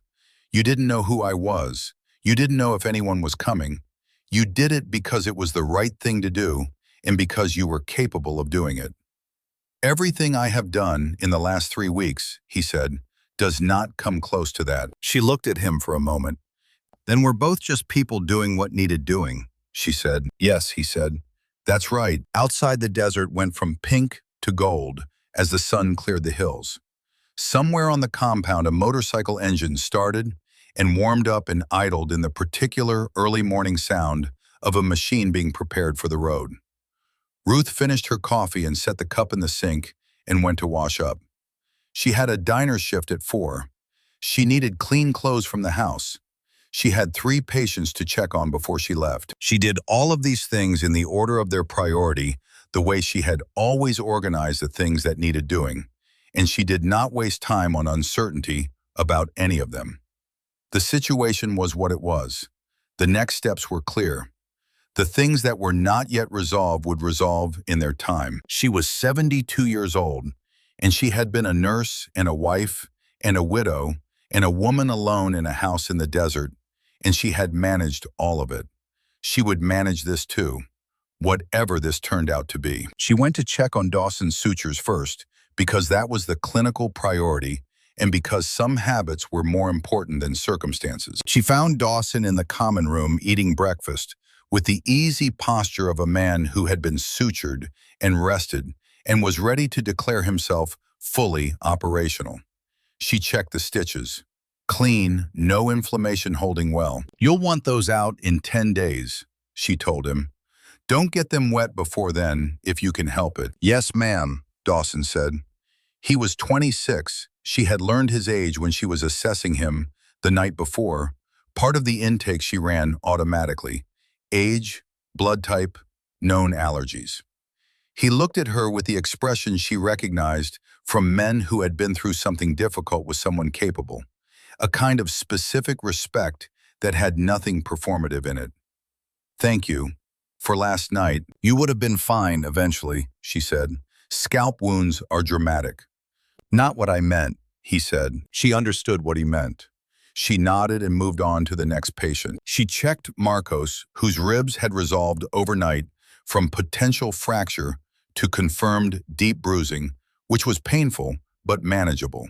She gave him clear instructions about what to watch for, wrote them down in the precise shorthand she had used for patient notes for 30 years. He held the paper like it was a prescription from a specialist, which in a sense it was.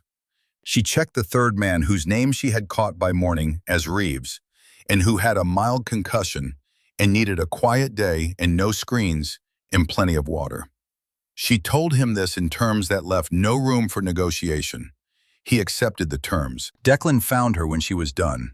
He had been in a meeting with Flynn and 2 other senior members, post-incident review, the kind of structured debrief that she recognized from hospital protocols.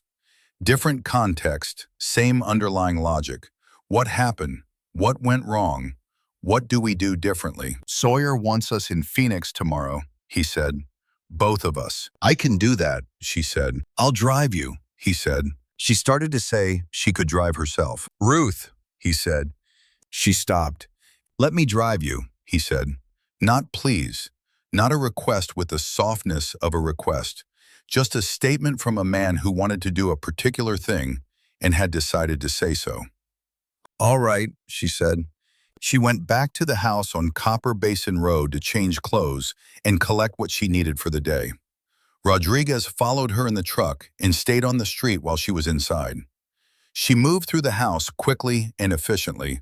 She stood in the kitchen for a moment and looked at the window that faced the backyard at the ash and the charred fence line and the empty raised beds. She thought about Leonard.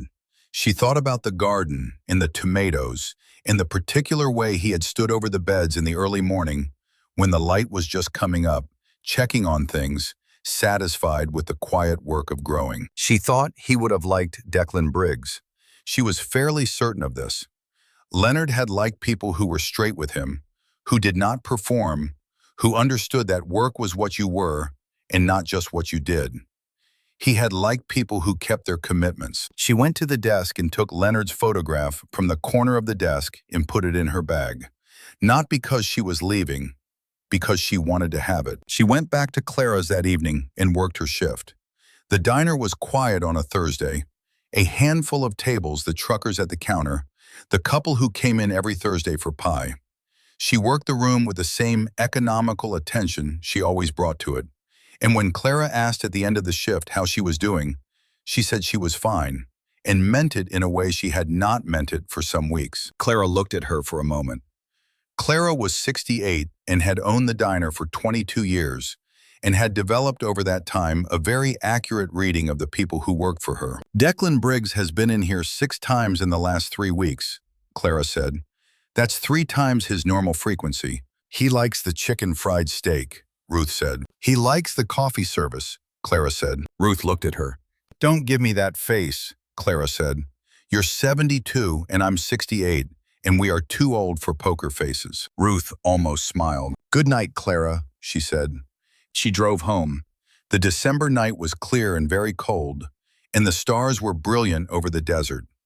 She thought about what came next, which was the Phoenix meeting and the case against Holden, and the end of the immediate threat. She thought about what came after that, which was less certain and more interesting. She pulled into the driveway and sat for a moment before going in. The porch light was on.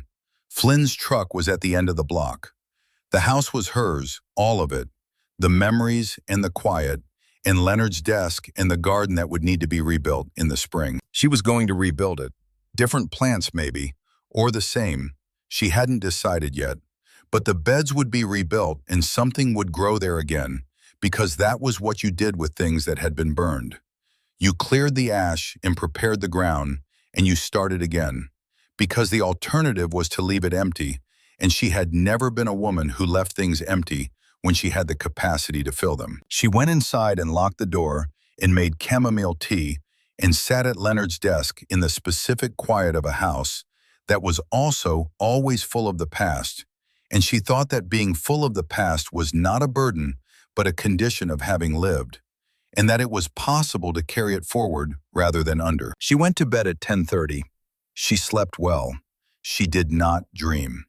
The drive to Phoenix took 2 hours and 40 minutes on a Friday morning in December. Declan drove a dark gray pickup that was clean and unremarkable on the outside, and considerably more capable than it looked, which Ruth noted as consistent with a pattern she had been observing for several weeks. The things that mattered in his world tended to look like less than they were from the outside. She sat in the passenger seat with her folder of documents and the morning coffee she had brought in a travel mug from the house, and watched the Mojave give way to the outskirts of the valley, and thought about what she was going to say to the FBI. She had given depositions and official statements before. Emergency room nurses gave them in connection with criminal cases involving patients' domestic violence cases, trauma cases, where the question of how an injury was sustained was a legal matter. She knew how to speak clearly and factually without editorializing, how to distinguish what she had directly observed from what she had inferred, how to structure an account so that it was useful to people whose job was to build a case from it. Sawyer will want to know about the parking lot incident, she said. All 3 visits, Declan said. He needs the pattern. The fire is the most important element. That's where Slade crossed from harassment to criminal damage. He crossed earlier than that, Declan said, when he showed up with men in a dark parking lot at midnight. But yes, the fire is what the prosecutors will want to anchor. She thought about it. I want to ask Sawyer about Lena, she said, my sister-in-law, whether she was recruited or whether Holden's operation found a convenient opportunity when she borrowed the money. It matters to you. It matters for how I understand what happened, she said. It doesn't change anything practical. He nodded. I'll ask him. You'll let me ask him, she said. A beat. Yes, he said. You'll ask him. The FBI field office in Phoenix was a building that looked like every government building she had ever entered. Functional, institutional, designed for the processing of serious things, without the softening that serious things sometimes needed. Agent Sawyer met them in a conference room on the 3rd floor.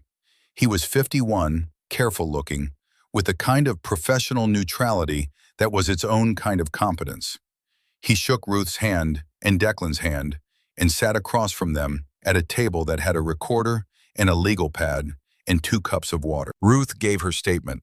She took 40 minutes and used the folder and was precise about dates and times and the exact language used in each interaction. Sawyer listened with the quality of attention that good interrogators and good nurses shared, which was the ability to follow the thread of what someone was saying while simultaneously tracking everything else in the room. When she finished, he asked his questions. She answered them. Then she asked hers. My sister-in-law, she said. Lena Carver. Was she working with Holden's operation, or was she incidental to it? Sawyer looked at his legal pad. Based on what we have, he said carefully, Lena Carver appears to have been what we'd call an opportunistic target. Holden's people identified her as someone who needed money and had a family connection to a property they wanted. They made the loan available and then created the conditions for default. He paused. She was used rather than recruited. Ruth thought about this. She knew none of it, she said. That's our current assessment, yes. She nodded once. Filed it. Thank you, she said. They were in Phoenix for 4 hours. Sawyer wanted everything, the complete documentation, the timeline, the names, the property acquisition list from Gina Slade's drives. His team made copies of everything. By the end of the afternoon, they had a case file that Sawyer called with measured, professional understatement, comprehensive. On the drive back to Kingman, Ruth watched the desert return from the edge of the city, the gradual reassertion of the wide-open landscape she had lived in for 41 years. The sun was already low, and the sky was the particular orange and purple of December sunset in the Mojave. "It's done," Declan said. "Not a question. The case is built," she said. "Whether it gets prosecuted correctly is not in our hands." "Sawyer is good," Declan said. "He's been working on Holden for 2 years. He won't drop it." "Then it's done," she said. They drove in silence for a while. Comfortable silence, the kind that develops between people who have moved past the phase where silence requires filling. "Your house needs work," Declan said eventually. She looked at him. "The back fence needs to be replaced," he said. "The shed footprint needs to be cleared. And you told me the struts on this car have needed replacing for 2 years. I'm aware of what my house and car need," she said. "I'm not offering to do it for you," he said. "I'm offering to have it done." He paused. "The club has contractors, people who do good work at fair prices. It's not charity. It's what happens when you know the right people in a county where you've been operating for 40 years. She thought about it. "The shed doesn't need to be replaced," she said. "I never used it much." "The garden," he said. "Yes," she said. "The garden needs to be rebuilt." "All right," he said. "We'll start there." She did not say thank you. She understood that between them at this point, thank you was not the right language.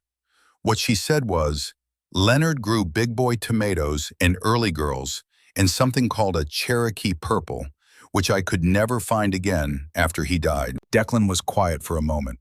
"I know a grower in Prescott who specializes in heirloom varieties," he said. "He'd have Cherokee purple starts in March." She looked at him. "Of course you do," she said. He almost smiled. 3 days later, on a Monday morning, the warrant for Carson Holden's arrest was executed in Tucson. Mitch Slade was arrested at a motel in Flagstaff. 2 additional co-conspirators were taken in Phoenix. Sawyer called Ruth personally to tell her before it was in the news. He spoke with the measured satisfaction of a man who had been working towards something for 2 years and had seen it come together. He told her that her documentation had been essential to making the case. She thanked him and hung up and sat at Leonard's desk for a moment with the phone in her hand. She called Clara to say she'd be late to the afternoon shift. Then she called Declan. He answered immediately. "Holden is arrested," she said. "Slade too. Sawyer just called." A pause. "Good," he said. "Yes," she said.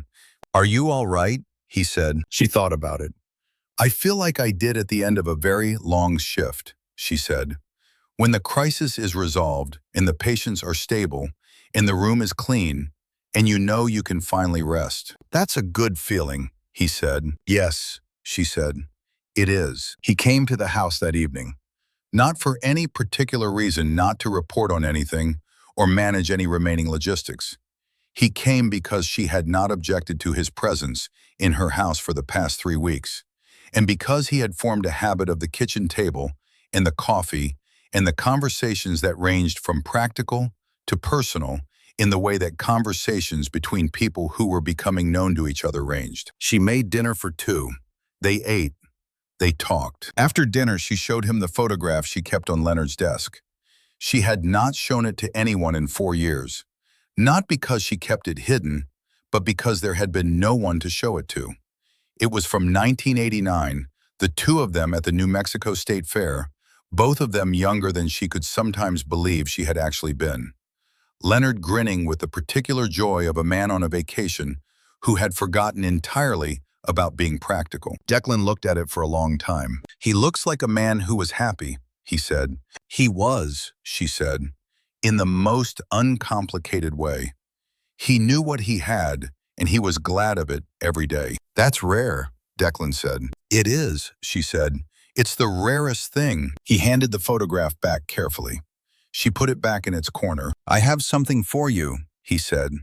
He reached into the interior pocket of his jacket and brought out an envelope letter-sized the kind that held documents. He set it on the desk in front of her. "I've been holding this for the right time." She looked at it. "What is it?" "Open it," he said. She opened it. Inside was a photocopy of a newspaper article. The Flagstaff Daily Sun, November 1994. The headline read, "Nurse credited with saving motorcyclist life on Route 89. Below the headline was a photograph of her, 29 years old, standing outside the hospital in Flagstaff, her badge visible, her hair still dark, looking slightly uncomfortable with the camera in the way of someone who did not consider what she had done exceptional enough to warrant the attention. The article described the incident, the accident, the remote location, the late hour, the injuries sustained, the 41 minutes of stabilization. A hospital spokesperson was quoted saying the victim would not have survived without intervention. The victim's name was not given at his request. The nurse was identified as Ruth Carver, registered nurse, emergency department, Flagstaff Medical Center. She read it twice. "I kept it," Declan said. "For 30 years I kept it. I couldn't find you through the hospital because they wouldn't give me information about staff. I had your name from the article and a photograph that was not very clear. I hired a private investigator in 2003 who found 6 women named Ruth Carver in Arizona, and none of them were you." He paused. "And then I walked into a diner in Kingman 3 years ago, and the woman behind the counter had silver hair and hands that moved the way your hands moved in that parking lot in Flagstaff. And I stood at the entrance for a full minute before I could make myself walk in and sit down." Ruth looked at the article and then at him. "You recognize my hands," she said. "I was looking at those hands for 41 minutes on the coldest night of my life," he said. "I would know them anywhere." She was quiet for a moment. "Why didn't you say something?" she said, not with accusation, just asking the things she genuinely wanted to understand. "Because," he said, "I walked into that diner expecting to find a debt I could pay. A simple transaction. I had been looking for you for 20 years as a name in an article, as a woman I owed my life to, as an obligation I had not yet discharged. And then I found you, and you were a real person with a full life and a husband's garden and a way of moving through a room that made every room better, and the transaction I had been planning felt entirely wrong." He paused. "You were not a debt to be paid. You were a person, and I didn't know how to approach you as a person without it seeming as though I was leading with the obligation." Ruth looked at the article again. She thought about 30 years. She thought about the young man on the road in the dark and what she had known about him in those 41 minutes, which was what you know about people when the ordinary protections are stripped away, and all that remains is the essential thing. He was young. He was afraid. He was trying not to show it, and he was holding on because something in him refused to stop holding on. She had talked to him to give him something to hold on to. That was all. That was the job. And he had held on. "You kept a newspaper article for 30 years, she said. "Yes," he said. "In your jacket." "In my desk," he said. "I moved it to my jacket when I started coming here regularly." She looked at him. "Declan," she said. "Yes." "I'm glad I stopped," she said. "That night, I almost didn't. I was tired and I wanted to get home, and I saw the gap in the guardrail, and I thought, the highway patrol will find it. Someone else will stop. And then I pulled over anyway, because that is what I do." She paused. "I'm glad I pulled over." "So am I," he said. "Obviously. I mean," she said carefully, "I'm glad for what came after. Not just that you survived, though that too, but for what came after." He looked at her. 3 years ago," she said, "when you walked into Clara's, I noticed you. Not because you were large or loud or because of the vest, because you came in and sat down and looked at the room the way a person looks at a room when they actually see it. I notice people who actually see things." "You notice everything," he said. "I notice the things that matter," she said. "It's a different skill." He was quiet. "Ruth," he said. "Yes," she said. "I would like to keep coming to dinner," he said. "Not because of 30 years ago, because of the last 3 weeks. And because of the 3 years before that, which I spent failing to say the thing I was trying to say. She considered this. She considered it with the same clear attention she brought to everything she considered. "You can keep coming to dinner," she said. "That's all I'm asking," he said. "For now," she said. He was quiet for a moment. Then, "For now," he agreed. She went to the kitchen and made chamomile tea, and he declined it, as always, and drank water, and they sat at Leonard's table for another hour, and talked about the spring, and what the garden would need, and whether Cherokee purple tomatoes were difficult to grow from starts, which Declan claimed they were not, and Ruth was skeptical about. And outside the December desert was cold and still and enormous and full of stars. 6 weeks later, on a Saturday morning in late January, Ruth was standing in the backyard looking at the newly cleared garden beds when she heard the motorcycle. Not a few, many. She turned. The sound was coming from the street. The deep, rhythmic thunder of multiple large engines, the kind of sound you felt in your chest before your ears fully registered it. She walked through the side gate to the front of the house. Copper Basin Road was filled with motorcycles. They stretched from the corner to the corner and beyond, parked with the precision of men who had arranged themselves with intention. She could not count them quickly, 50, perhaps more. Leather vests, hell-bound Saints patches, Kingman Charter, and others different bottom rockers, different territories. They had come from Flagstaff and Prescott and Bullhead City and further. On the sidewalk in front of her house, Declan stood with Flynn and Axel Weaver and a dozen men she had come to know by name over the past weeks. Beside them on the sidewalk were wooden planks and new soil bags and a flat of small plants in black plastic pots. She could not read the labels from the door. She walked out to the sidewalk. Flynn was holding a sign hand-lettered on a piece of board. It said, "Garden Rebuild." He looked slightly embarrassed to be holding it, which she found unexpectedly charming. Declan looked at her. 63 men, he said. Some of them have done this kind of work. Some of them haven't. All of them volunteered. She looked at the flat of plants. She walked to it, picked up one of the small pots and read the label. Cherokee Purple, it said. Heirloom certified organic from a grower in Prescott. She set the pot back down. She looked up at the street at 63 men in leather vests, standing on a January morning in the cold Arizona sun, waiting. She thought about Leonard, about the particular satisfaction he took in the garden, in the physical work of it, in the thing that grew from the thing you put into the ground. About the way he had said, more than once, that the garden was not about tomatoes. It was about showing up every day for something that needed you. She looked at Declan.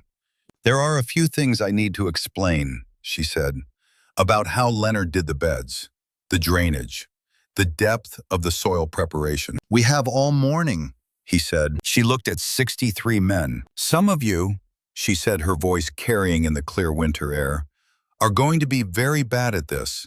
That is fine. I will show you what needs to be done, and you will do it.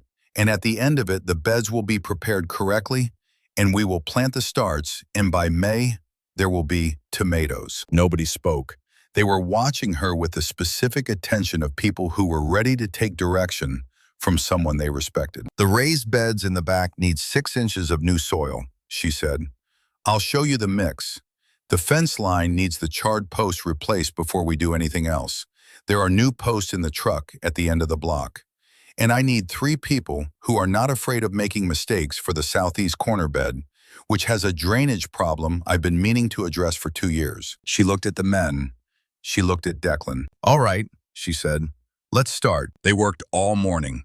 63 men in a backyard and a side yard, and the street beyond, hauling soil and replacing posts, and learning on the fly about the correct depth for raised bed preparation from a 72-year-old woman who had not raised her voice once and had corrected every mistake clearly and without drama.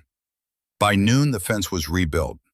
By 1:30, the beds were prepared. She planted the Cherokee purples herself, with Declan beside her and Flynn and Axel watching from a respectful distance. The soil was cold, and the January air was cold, and her hands were in the earth the way they had not been in 4 years. and she felt something that she did not immediately name because she was concentrating on the work, the correct depth, the spacing, the firm press of soil around each small, fragile root. When the last plant was in the ground, she sat back on her heels. Declan was beside her. Leonard would have approved, he said. He would have had opinions, she said, about the spacing. Were you right, or would he have been? She considered it seriously. I would have been, she said, but I would have listened to his opinions. He laughed. It was a full laugh, the first she had heard from him, deep and genuine. The laugh of a man who was not performing ease, but actually experiencing it. It changed his face entirely. She looked at him for a moment. Then she looked at the garden. 63 men were cleaning up tools and stacking the empty soil bags and talking in small groups with the particular quality of men who have done something physical together and feel the satisfied solidarity of shared work. Someone had produced a box of sandwiches from somewhere. Someone else had a thermos of coffee. The backyard smelled of fresh soil and cold air and the clean, particular scent of the desert after effort. Ruth stood up and brushed the dirt from her knees. She looked at the new Cherokee purples, small and vulnerable, in the January cold, the beginning of something that would take months to come to its full expression. You put the thing in the ground, and you showed up every day, and you waited, and in time it grew because that was the nature of things that were tended. She knew how to tend things. She had been doing it for 50 years. Thank you, she said. Not to Declan specifically, to the yard, to the men in it, to the January morning. Declan heard her.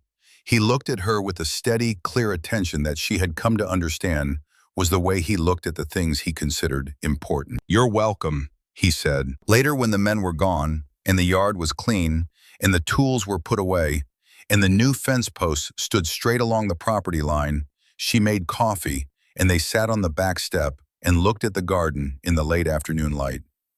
The Cherokee purples were already invisible from where they sat, just the surface of the new dark soil with its small promise underneath. She told him about Leonard's method for the first watering after planting, the temperature and timing, the way he would come out at dusk and check on them, and he would not have admitted to talking to the plants, but she was fairly certain he had. Declan listened. He always listened. I want to be here, he said, in May, when they come in. She looked at him. When the tomatoes come, she said. Yes, he said. She looked out at the garden. The desert evening was settling over the yard, the light going warm and low, the cold sharpening. All right, she said. May. He stayed for dinner. He helped with the dishes. He left at 9 because he had an early meeting at the compound, and he said goodnight at the door with a particular lack of ceremony that was its own form of intimacy, the goodbye of someone who expected to return. She watched the truck's taillights disappear at the corner. She went inside and locked the door and stood in the kitchen for a moment in the quiet of a house that felt different than it had 6 weeks ago. Not less hers, more inhabited, as if the rooms had remembered what it was to have someone else's particular weight and attention moving through them. She sat at Leonard's desk. She looked at the corner of the desk where the photograph was. She looked at the newspaper clipping that she had placed beside it, the 1994 article, the one Declan had kept for 30 years. The photograph of her at 29, before the gray, before everything that had come after. She thought about the road in the dark, and the young man in the 41 minutes, and how she had not known his name. She thought about 30 years of that night existing separately in two lives, a thread that had been there all along, running between them through all the years they had not known about each other, until it found its end in a diner on Route 66 in Kingman, Arizona, on an evening when a man walked in and looked at a room the way a person looks when they actually see it. She left the clipping on the desk beside the photograph. She went to bed. She slept well as she always did. She did not dream, or if she dreamed, she did not remember it. And what she woke to in the January morning was the particular clean light of the Mojave Desert in winter coming through the window, and the knowledge that the garden was there in the backyard, in the cold, quietly beginning. She made coffee. She stood at the kitchen window and looked at the new fence, and the dark soil, and the invisible starts, and thought about May. She was 72 years old. She had been an emergency room nurse for 31 years, and a wife for 26 years, and a widow for 4 years, and a woman alone in the desert for all of those years. And she had managed all of it with the steadiness that the work in the desert had taught her, and that she had taught herself. The particular quality of continuing, of showing up for whatever came next. There was a great deal next. She was not afraid of that. She drank her coffee in the morning light and waited for it. The Wade Holden situation resolved itself on a Wednesday. She had not been present when it happened.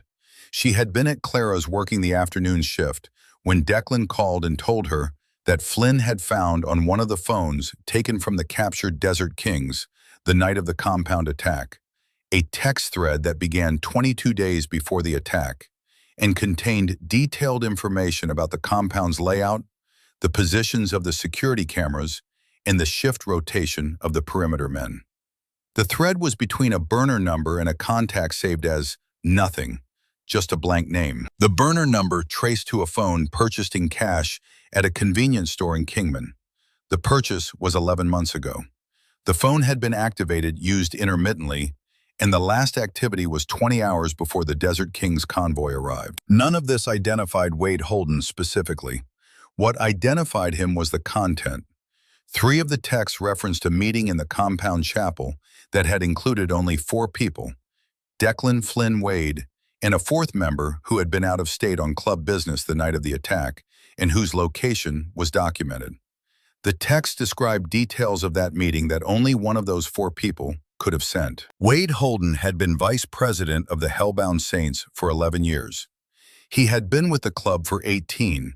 He had been Declan's right hand in the years when the club was transitioning its operations, had sat beside him at 100 meetings, had been trusted with information that could have been used against the club in a dozen different ways. He had sold that trust to Carson Holden's operation, not because of ideology, not because he disagreed with the direction of the club, but because someone had offered him money and he had taken it. The church meeting, as Declan called it, was held on Thursday evening. Ruth was not a member of the club. She had no place in an internal disciplinary proceeding. She was asked anyway. Declan came to the house the night before and told her what had been found and what was going to happen, and then said, "You heard something. The night of the attack when you were in the main building, Wade made a call at 8:47 in the evening before the convoy arrived. I need to know if you can account for anything you observed." She thought back. She had the kind of memory that had been trained by 31 years of needing to recall specific observations, clearly the time a patient had presented what they had said, the exact sequence of events. She had been in the main building at 8:47.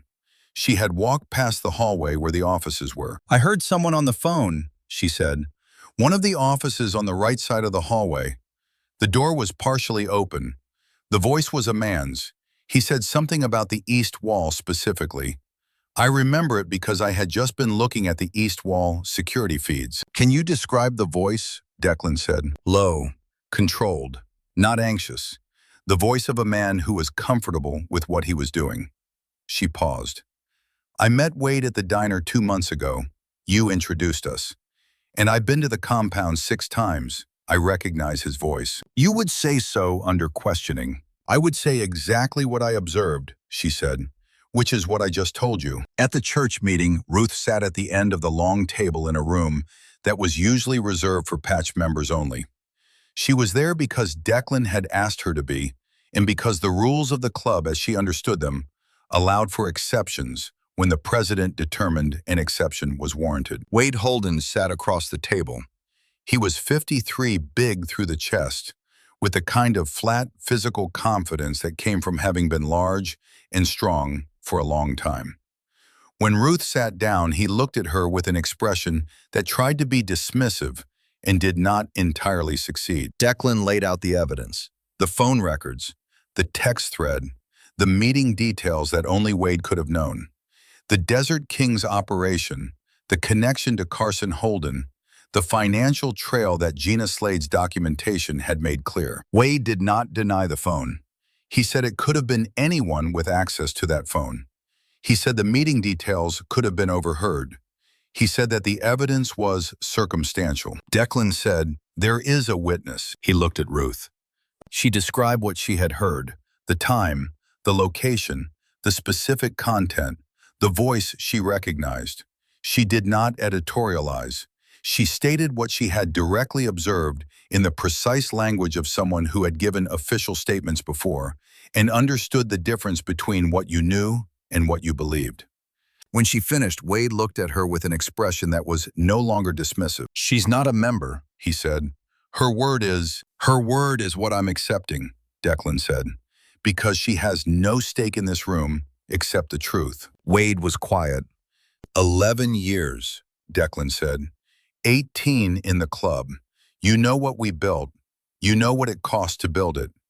His voice was steady without anger, which was more final than anger. You know the code. Wade's jaw moved. "I needed money," he said. "The legitimate businesses don't pay what you said they would. The transition to legitimate operations cost us revenue we haven't recovered. You needed to come to me," Declan said. "I would have found a way." "I didn't want to come to you," Wade said. "I wanted to solve my own problems." Declan looked at him for a long moment. "You solved your problems by putting my wife in a burning building," he said.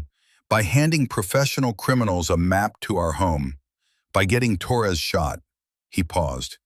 "By burning Ruth Carver's garden." Wade looked at Ruth. She held his gaze without expression. "He wasn't supposed to do that," Wade said. "The arson, that wasn't what I agreed to." "But it happened," Declan said, "because you gave them what they needed to run their operation." The vote was unanimous. It always was when the evidence was what it was, and the man who sat at the head of the table had made his assessment clear. Excommunication, immediate and total. The patches came off in the room, cut at the seams with a knife that Axel Weaver handled with the flat efficiency of a man performing a necessary procedure. Unlike in the old stories, there was no violence. The club had moved past that, and Declan had made that transition deliberately and completely. Wade would be stripped of his membership, surrendered to the Mojave County Sheriff's Department, along with the evidence of his involvement, and prosecuted through official channels. He would not be beaten. He would not be dropped at a county line. He would be handed to a system that would handle it the way the system handled it. This was what going legitimate looked like. Not soft, not forgiving, but different. Ruth drove home from the compound that evening and thought about Wade Holden on the way. She thought about what it cost a man to make the choice he had made and what had broken in him to make it possible. She did not feel sorry for him. She felt the clinical observation of a person who had spent a career watching human beings make terrible choices under pressure, and understood that understanding why someone did something was not the same as accepting it. She thought about the garden, about the Cherokee purples he had indirectly set back by 2 years. She thought about the new starts in the backyard, small and cold in January. They would grow. They did not need Wade Holden's remorse to grow. She pulled into the driveway and sat for a moment. She took out her phone. She called Declan. "I'm home," she said. "Good," he said. His voice was tired in the way that came after something that had been necessary and not pleasant. "You made the right decisions today," she said. "All of them." A pause. "Thank you," he said. "I'll see you Thursday," she said, "for dinner." "Thursday," he said. She went inside. The house was warm and quiet and entirely hers, and the photograph on Leonard's desk and the newspaper clipping beside it were both visible from where she stood in the doorway. The particular documentary record of two lives that had touched briefly on a cold road 30 years ago and found each other again in the long way around. The way that things that were meant to persist found their way to each other eventually. Not because the universe guaranteed it, but because both of them had kept moving and kept showing up and kept being exactly who they were. She was 72 years old. She had her house and her work and her garden in progress and her coffee at 6 in the morning and a man who was coming to dinner on Thursday and who she expected to keep coming to dinner because that was who he was, a man who kept his commitments. She was not alone. She turned off the porch light and went inside. In March, the Cherokee purple starts came from the grower in Prescott in a flat of 24 plants delivered to the house on Copper Basin Road on a Saturday morning by a man in his 30s who had the grower's name on his truck and who told Ruth when she came out to the porch that his boss had asked him to pass along that she should let the starts harden off for a few days before transplanting, which she already knew and which she thanked him for anyway. Declan was there when they arrived. He had been helping her clear a section of the west bed that needed amendment. The physical work of it comfortable between them in the way that physical work was comfortable between people who had worked alongside each other long enough to know each other's rhythms. He looked at the flat of plants. They look small, he said. They always look small, she said. They're starts, that's the point. She lifted one of the small pots and examined the root development. These are good starts. He grew them properly. She set them in the east-facing windowsill of the kitchen where they would get the right morning light. She would harden them off for 5 days, and then they would go into the prepared beds. By May, if the weather was cooperative and she tended them correctly, they would be flowering. By June, the fruit. Declan came to dinner on Thursday, as he had been coming to dinner since January. He came on Saturday mornings when there was work to do in the garden, which there always was. He came sometimes with Flynn or Axel or other men from the club, and sometimes alone. He came with the unhurried regularity of someone who had decided to be present and was. He did not bring complexity. He brought himself, which was what she had wanted and what she had not known how to ask for until she found herself with it. On a Tuesday in late March, Clara Walsh called to say she was cutting the diner's evening hours and would only need Ruth 2 nights a week instead of 3. The loss was noticeable but manageable. Ruth thanked her and adjusted her budget and began to think, not for the first time, about whether the diner was what she wanted to be doing with what remained of her working years. She thought about it for a week. Then she called Declan. "I want to ask you something," she said. "Ask," he said. "The compound's medical room," she said. "The supplies there are good, better than I expected, but there's no protocol. No system for intake and tracking. No one with formal training doing regular inventory and assessment." He was quiet. "I'm not asking to be employed," she said. "I'm asking whether there is use for a 72-year-old retired emergency room nurse to come in once a week and make sure your people have what they need to handle a medical situation if one arises." A pause. "Yes," he said. "I would want to do it properly," she said. "With real protocols, real documentation." "Obviously," he said. "And I would want authority over the supply decisions," she said. "Yes," he said. "All right," she said. She started the following Wednesday. She spent the first 3 hours taking proper inventory and the second 3 hours writing a 3-page protocol document that she printed and put in a binder and mounted on the wall of the medical room. Several men stopped by to watch her work with the particular attention of people who recognize competence. She treated them exactly as she treated the patients at Clara's, with direct, undramatic attention. By end of day, the medical room was what she wanted it to be. She stood in the doorway and looked at it. Declan appeared behind her. "Good," he said. "Better," she said. He looked at the binder on the wall. "You wrote a protocol for suture technique. Someone needs to be able to do this when I'm not here," she said. "Flynn has good hands. I'll teach him." Declan looked at her. "What?" she said. "Nothing," he said. "It's just—" He paused. "You walked into this compound 2 months ago under difficult circumstances, and now it runs better than it did before you arrived." "I'm a nurse," she said. "We improve systems. It's what we do." He almost smiled. The real smile that changed his face. She picked up her bag. She had a diner shift at 4. "Thursday," she said. "Thursday," he said. She drove back through Kingman in the March afternoon light. The desert was beginning its spring colors, the subtle blooming of things that waited all winter for this particular combination of warmth and rain. She drove past the corner of Copper Basin Road and turned into her block and pulled into the driveway and sat for a moment in the familiar posture of a woman taking a breath before moving into the next thing. She thought about the Cherokee purples on the windowsill. She thought about May. She thought about Declan's laugh, the first real one she had heard, the way it had changed his face.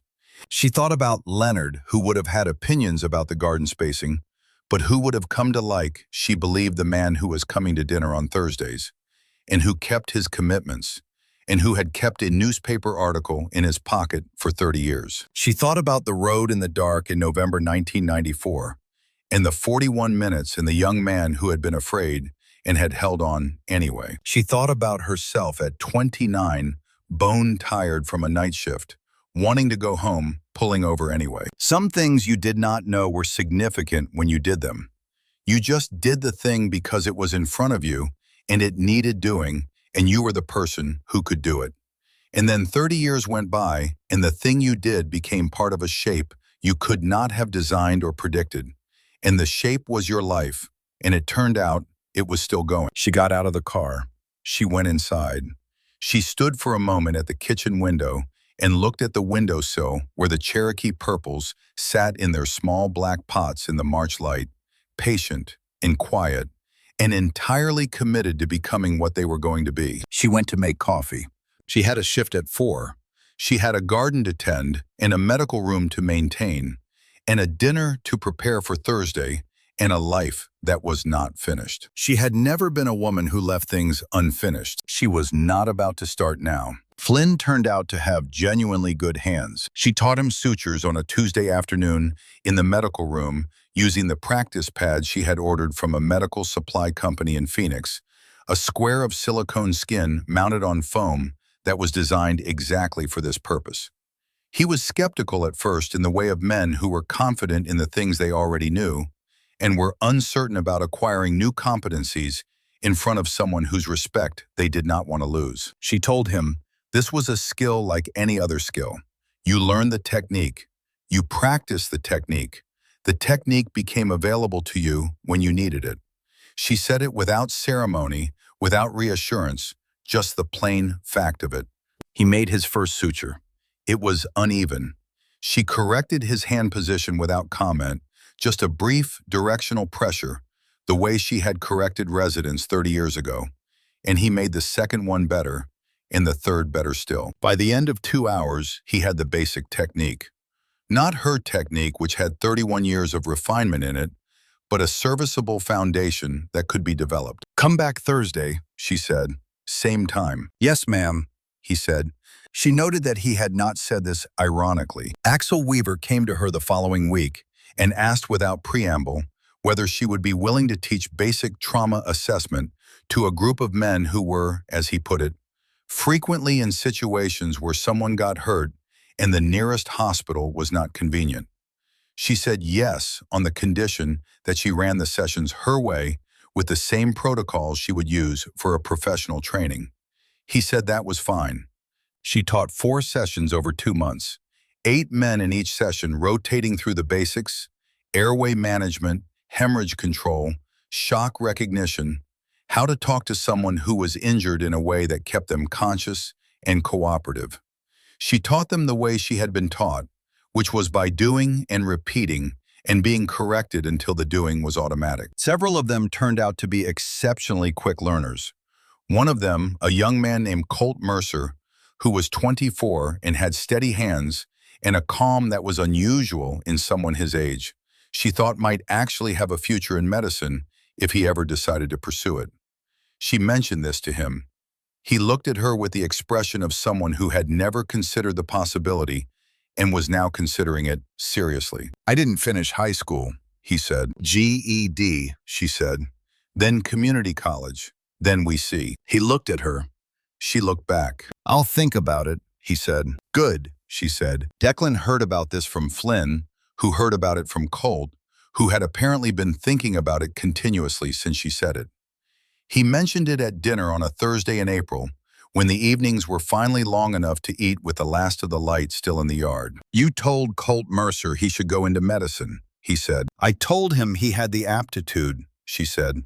What he does with that information is his business. He's already looking at GED prep materials, Declan said. She served the soup, and said nothing. He looked at her. "You've been here 4 months," he said. "The medical room has a protocol system. Flynn can suture. 8 men know basic trauma response. And a 24-year-old who dropped out at 16 is thinking about becoming a nurse. I've been here 4 months and I'm useful," she said. "That's all." "That's not all," he said. She looked at him. "You came into this compound because there was a crisis, and you had skills the crisis needed," he said. "And then the crisis passed, and you kept coming.